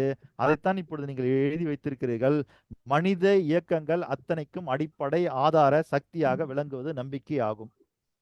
சார் எழுதி வச்சா எல்லாருமே? இப்போ எண்ணிக்கை. சரிங்களா? எண்ணிக்கை என்றால் என்ன? ஒரே நிமிஷம் சார். அந்த சத்தியம் உலக இயக்கங்களின் வந்துட்டேன் அத்தனைக்கும் அடிப்படை ஆதார சக்தியாக விளங்குவது எண்ணிக்கை. அருணகிரி சார், ஒரு நிமிஷம் வந்துட்டேன். சிவபாலன் சார் சொல்லுங்க. ஒண்ணு நீங்க இந்த ஃபர்ஸ்ட் புக் சொன்னீங்களா சார், சத்தியம் நிசம், இன்னொன்னு சொன்னீங்களா என்ன சார்? நம்பிக்கைக்கு விளக்கம். கடந்து போன பிறகு கேட்டீங்கன்னா கொஞ்சம் சிரமம். உங்களுக்கு தெரியலன்னா அப்பவே ஒண்ணு கேட்டுருங்க, இல்லைன்னா தனியா கேளுங்க. விசுவாசம்.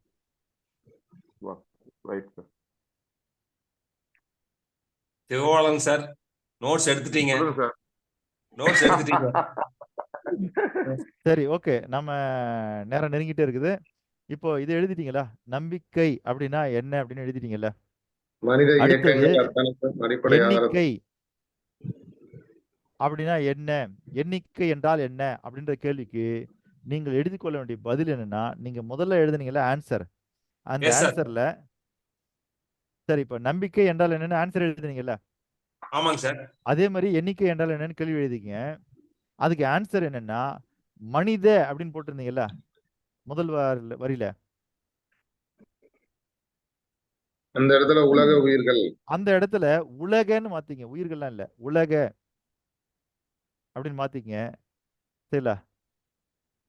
நம்பிக்கை ஆகும்னு முடிச்சிங்க இல்லையா, அதை எண்ணிக்கை ஆகும்னு முடிச்சிருங்க. அவ்வளவுதான். வேற எதுவுமே எந்த வார்த்தையும் மாற்ற வேண்டியதில்லை. புரியுதுங்களா? ஸ்டார்டிங் மட்டும் உலக அப்படின்றத மாத்திட்டு நம்ம கடைசியா முடிக்கும் போது என்ன முடிச்சோம்? நம்பிக்கை ஆகும்னு போட்டோம் இல்லையா, அதுக்கு பதிலாக எண்ணிக்கை ஆகும்னு போட்டீங்கன்னா வேலை முடிஞ்சது. இப்போ யாராவது அதை அதே மாதிரி எழுதிட்டு கரெக்டா சொல்லுங்க போலாம். உலக இயக்கங்கள் அத்தனைக்கும் அடிப்படை ஆதார சக்தியாக விளங்குவது எண்ணிக்கையாகும். அவ்வளவுதாங்க ஐயா. புரிஞ்சுங்களா?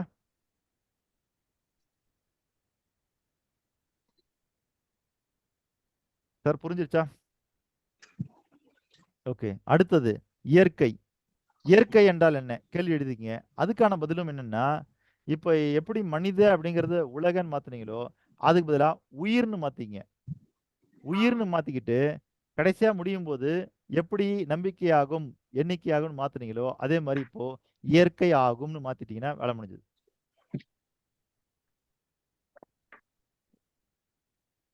உயிர் இயக்கங்கள். அப்போ உயிர் உயிர் இயக்கங்கள், உயிர் இயக்கங்கள் அத்தனைக்கும் அடிப்படை ஆதார சக்தியாக விளங்குவது இயற்கை ஆகும்.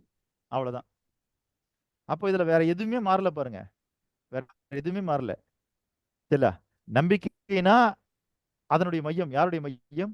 மனிதனுடைய மையம் நம்பிக்கை, உலகத்தினுடைய மையம் எண்ணிக்கை, உயிர்களுடைய மையம் இயற்கை. அவ்வளவுதான்.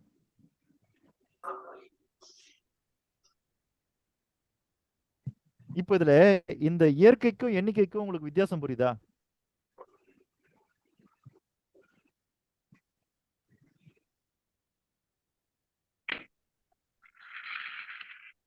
இயற்கை வந்து உயிர் சார். எண்ணிக்கை வந்து உலக.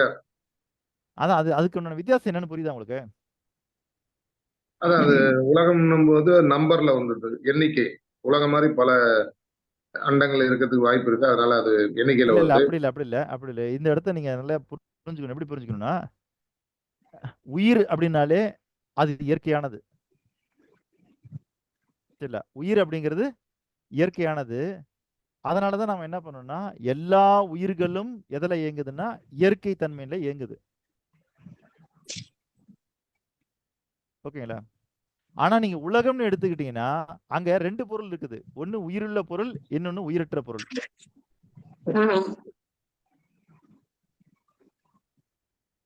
எண்களுக்கான வரி வடிவத்தையும் ஒளி வடிவத்தையும் மனுஷன் கண்டுபிடிச்சிருக்கலாம். ஆனா உயிர் இருக்கிற எல்லாவற்றிலும் உயிர் இல்லாத எல்லாவற்றிலுமே என்ன இருக்குன்னா எண்கள் இருக்கிறது.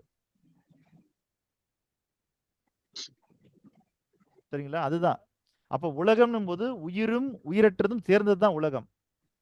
அப்படின்னும் போது அந்த உலகத்துல நீங்க எதை எடுத்துக்கிட்டாலும் இல்ல எண்ணிக்கை என்பது உண்டு. இப்ப மனித இனமே இந்த உலகத்துல தோன்றல அப்படின்னு வச்சுங்க, எண்ணிக்கை இருக்குமா இருக்காதா? இருக்கும் சார். இருக்கும்.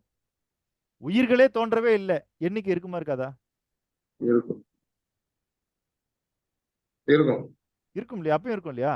அதனாலதான் நம்ம என்ன சொல்லணும்னா உலக இயக்கத்துக்கு அடிப்படை காரணம் எதுன்னா எண்ணிக்கை.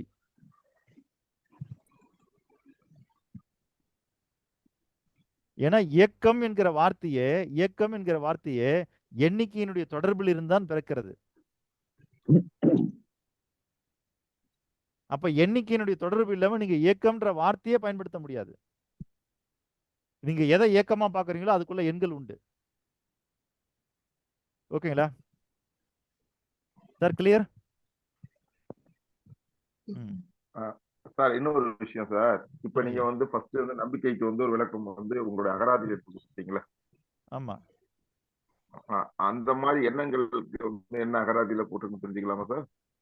அதுதான் நான் என்ன சொல்ல வரேன்னா, நீங்க சொந்தமா அகராதி வாங்கி இந்த மாதிரி வார்த்தைகள்லாம் வரும்போது என்னென்னலாம் இருக்குன்னு பாத்துங்க. எல்லாத்துக்கும் நானே பார்த்து சொல்ல முடியாது. நான் சாம்பிள் தான் சொல்ல முடியும். இல்ல சார் நீங்க நெட் வச்சிருக்கீங்களா? கூகுள்ல போடுங்க சார். கூகுள்ல சார் போட்டா வரப்போகுது. இல்ல நம்ம விக்கிமீடியா இருக்கிறாங்க அருணகிரி சார்ட்ட கேட்டா சரி உடனே ஓகே, நீங்க அதை எப்படி வேணா பாத்துங்க. நான் ஒரு சாம்பிள் தான் காமிக்கிறேன், அவ்வளவுதான். ஓகேவா? சரி, இப்போ இந்த 3 புரிஞ்சிருச்சா? நாளைக்கு ஒரு வாட்டி டிஸ்கஸ் பண்ணுவோம் சார். அது நாளைக்கு நீங்க எப்ப டிஸ்கஸ் பண்ணுங்க சார். இன்னைக்கு இந்த 3 புரிஞ்சிருச்சா? புரிஞ்சிருச்சு சார், புரிஞ்சிருச்சு. அப்போ மனிதன் இயங்குவதற்கு மையம் எதுவென்றால் நம்பிக்கை, உயிர்கள் இயங்குவதற்கு மையம் எதுவென்றால் இயற்கை, உலகம் இயங்குவதற்கு மையம் எதுவென்றால் எண்ணிக்கை. புரிஞ்சிருச்சா? கிளியரா சார்? Clear sir. ஓகேங்க. இதுல என்ன சிரமம்னு கேட்டீங்கன்னா நம்ம மனசுக்குள்ளார நம்பிக்கைங்கிறத பிரம்மாண்டமா பார்க்க முடியுது, இயற்கைங்கிறத பிரம்மாண்டமா பார்க்க முடியுது, எண்ணிக்கையை பிரம்மாண்டமா பார்க்க முடியல. அதான் சிக்கல். அதனாலதான் அதை அக்செப்ட் பண்றது கொஞ்சம் கஷ்டமா இருக்குது. ஏன் கஷ்டமா இருக்குன்னா நீங்க எண்ணிக்கையை என்னவா பாக்குறீங்கன்னா வெறும் நம்பரா மட்டும்தான் பாக்குறீங்க. அங்கதான் சிரமம். ஆனா அது இல்லாம எதுவுமே இல்லை. இல்லைங்க, நான் சொல்றது அப்படி இல்ல. அந்த எண்ணிக்கைங்கிறது 10 சக்தியா பாருங்கன்றேன். சரிங்களா? எண்ணிக்கை என்பது 10 சக்தி. இப்ப அருணகிரின்னு நம்ம அவர் சொல்றோம் அப்படின்னா அருணகிரின்றது அவருக்கு வச்ச பேரு தான். சரிங்களா? அந்த பேர் இல்ல அருணகிரி. அந்த உடல், மனம், ஆன்மா, உயிர், உணர்வு எல்லாம் சேர்ந்து இந்த 5 in 1 இருக்குது பாருங்க, அதுதான் அருணகிரி. அதுக்குதான் அருணகிரின்னு பேரு. சரிங்களா? அப்ப அருணகிரின்னு பேர் வச்சிருக்கிறதுனால அவர் அருணகிரி இல்ல. அருணகிரின்றது இந்த 5த்துக்குமா வச்ச ஒரு பேரு. அந்த மாதிரி இந்த உலகத்துல 10 சக்தி இருக்குது. அந்த 10 சக்திக்கு நம்ம வேற வச்ச பேரு தான் எண்ணிக்கை. அந்த 10 சக்திகளுக்கு நம்ம கொடுத்த வடிவங்கள் தான் வரி வடிவமும் ஒளி வடிவமும். அவ்வளவுதான். அது 10 சக்தி. சிவபாலன் சார் யோசிக்கிறாரு. இவ்வளவு நேரம் கரெக்டா தான் சார் புரிய வச்சீங்க. ஆனா இப்ப ஒண்ணு சொன்னீங்க பாருங்க, அங்கதான் குழப்பமாயி போச்சுன்னாரு. ஐயா புரிஞ்சுங்களா? இல்ல சார் புரியலாம், நம்ம மேல மேல பார்த்துக்கலாம் நம்ம. இப்போ நம்ம வந்து இன்னைக்கு ஒரு பாயிண்ட்ல கிளியர் ஆயிடும். என்னன்னா, உயிர்கள் இயங்குவதற்கு மையம் இயற்கை, உலகம் இயங்குவதற்கு மையம் எண்ணிக்கை, மனிதர்கள் இயங்குவதற்கான மையம் நம்பிக்கை. ஆனா இது மூணுமே ஒன்னோட ஒண்ணு கலந்தா இருக்குது. உயிர்கள் இயங்கும்போது அங்க வந்து இயற்கை மையமாயிடுது, எண்ணிக்கையும் நம்பிக்கையும் ஒரு புறம் மறுபுறமா மாறிடுது. இல்ல, உலகம் இயங்கும் போது அங்க எண்ணிக்கை மையமாகிடுது, நம்பிக்கையும் இயற்கையும் வேற வேற புறமா மாறிடுது. அதே போல மனிதர்கள் இயங்கும்போது நம்பிக்கை மையமாக மாறிவிடுகிறது, எண்ணிக்கையும் இயற்கையும் ஒரு புறமாக மாறிவிடுகிறது. அவ்வளவுதான். கிளியரா? உலக மக்களின் நன்மைக்கான கூட்டு பிரார்த்தனை வழங்க போகுது யார்? சார் லக்ஷ்மி ரெடியா இருக்கேன் சார். லட்சுமி அம்மா ரெடியா இருக்கீங்க? சார் அதை நான் வழிமொழிகிறேன் சார். லட்சுமி அம்மா நீங்களும் திலகம் அம்மாவும் இணைஞ்சு வழங்குங்க. சரிங்க சார். உலக மக்களின் நன்மைக்கான கூட்டு பிரார்த்தனை. உலக மக்களின் நன்மைக்கான கூட்டு பிரார்த்தனை. எல்லா உயிர்களையும் படைத்த உலகின் எல்லா உயிர்களையும் படைத்த உலகின் எல்லா உயிர்களையும் படைத்த சர்வ வல்லமையும் சர்வ வல்லமையும். மேடம் கொஞ்சம் நல்லா தெளிவா படிங்க. ஈடு இணையில்லா சக்திகளின் பிறப்பிடமாக உள்ள ஈடு இணையில்லா சக்திகளின் பிறப்பிடமாக உள்ள இயற்கை பேராற்றலே இயற்கை பேராற்றலே இயற்கை பேராற்றலின் மாபெரும் சக்தியாக இயற்கை பேராற்றலின் மாபெரும் சக்தியாக எங்களின் ஆழ்மன நம்பிக்கையாக எங்களுக்குள் பெருக்கெடுத்து ஓடும் நேர்மறை ஆற்றலே அனுதினமும் உற்சாக ஊற்றாயிருந்து நாங்கள் அனைவரும் சகல ஐஸ்வர்யங்களுடனும் ஆனந்தமயமான ஆரோக்கிய வாழ்வினை பெற்று அதிகாரம் ஆளுமை செல்வாக்கு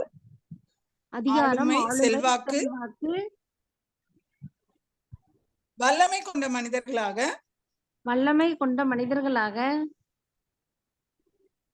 ஞானம் புகழ் வெற்றிகளை அடைந்து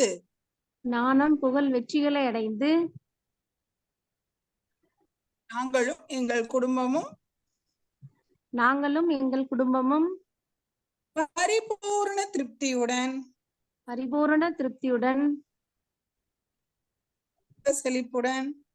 செல்வ செழிப்புடன்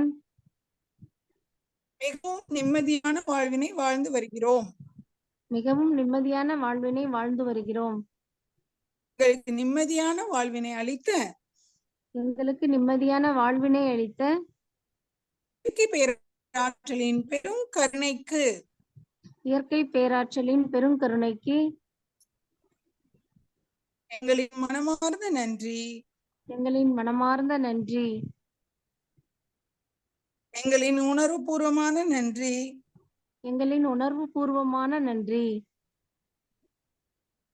எங்களின் ஆத்மார்த்தமான நன்றி.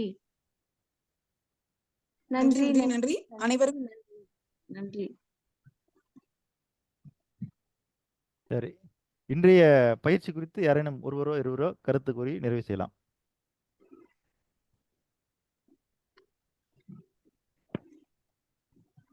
இந்த நம்பிக்கை அப்படிங்கிறது வந்து எல்லாத்துக்குமே நம்மளுக்கு வந்து மெயின் வந்து மனிதனுக்கு நம்பிக்கை அப்படிங்கிற ஒரு விஷயம் தெளிவாயிடுச்சு. இப்ப நீங்க சொல்லிட்டீங்க, இப்ப அந்த நம்பிக்கை ஏன் நடக்கல அப்படிங்கிறது வரக்கூடிய வகுப்புல நம்ம பார்க்கலாம்னு சொல்லிட்டீங்க சார்.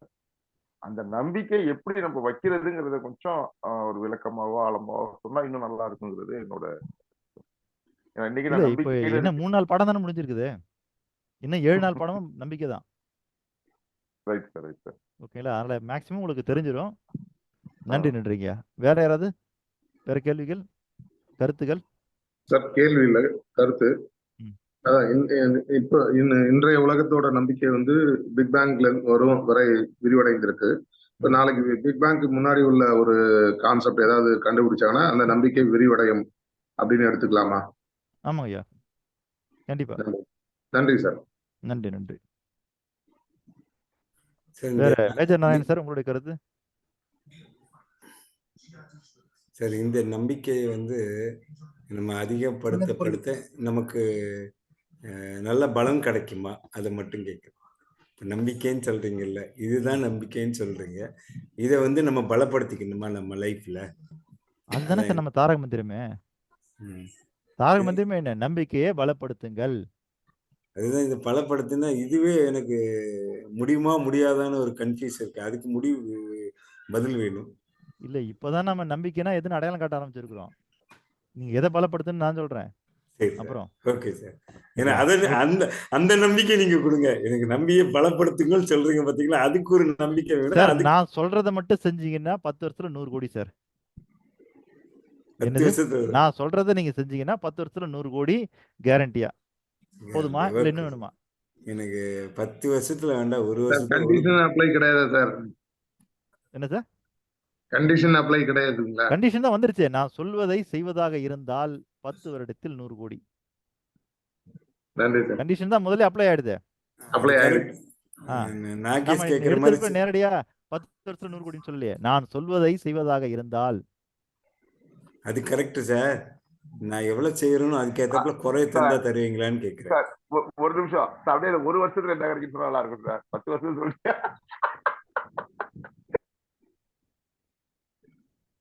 சரி, அது என்ன கிடைக்கும் பார்ப்போம். மேஜர் நாராயண் சார் எதுவும் சொல்ல வந்தாரு சார், சொல்லி முடிச்சிருங்க சார்.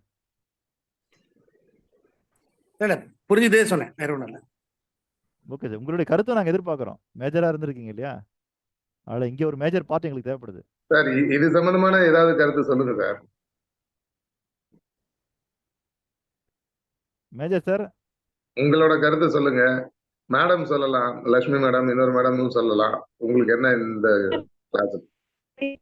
அவர் சொன்னாரு 1 வருஷத்துல 100 கோடி சொன்னாரு சார். எந்த ஒரு விஷயம் நம்ம ரொம்ப வேகமா செய்யறோம், அது போல வேலையே நம்ம ரிட்டர்ன் வந்துருங்க சார். பயிற்சி எடுத்து இப்ப அவர் சொன்ன 10 வருஷம் 100 கோடி இல்லைங்களா, அந்த ஒரு விஷயம் நாராயண் சார் புறப்பட்டுங்க, மணி 6 ஆயிடுச்சு. சார் அசோக்குமார் சார், நீங்க அந்த நிகழ்ச்சி உள்ள லாகிங் ஆகி நீங்க ஸ்டார்ட் பண்ணிருங்க. நான் மொபைல்ல கனெக்ட் பண்ணிக்கிறேன். நீங்க live. Okay sir. Okay okay sir, thank you. நன்றி. மீண்டும் நாளை காலை 5 மணிக்கு தலைவர் அலௌன்ஸ் பண்ணிட்டாரு, வாங்க வாங்கன்னு. Okay okay.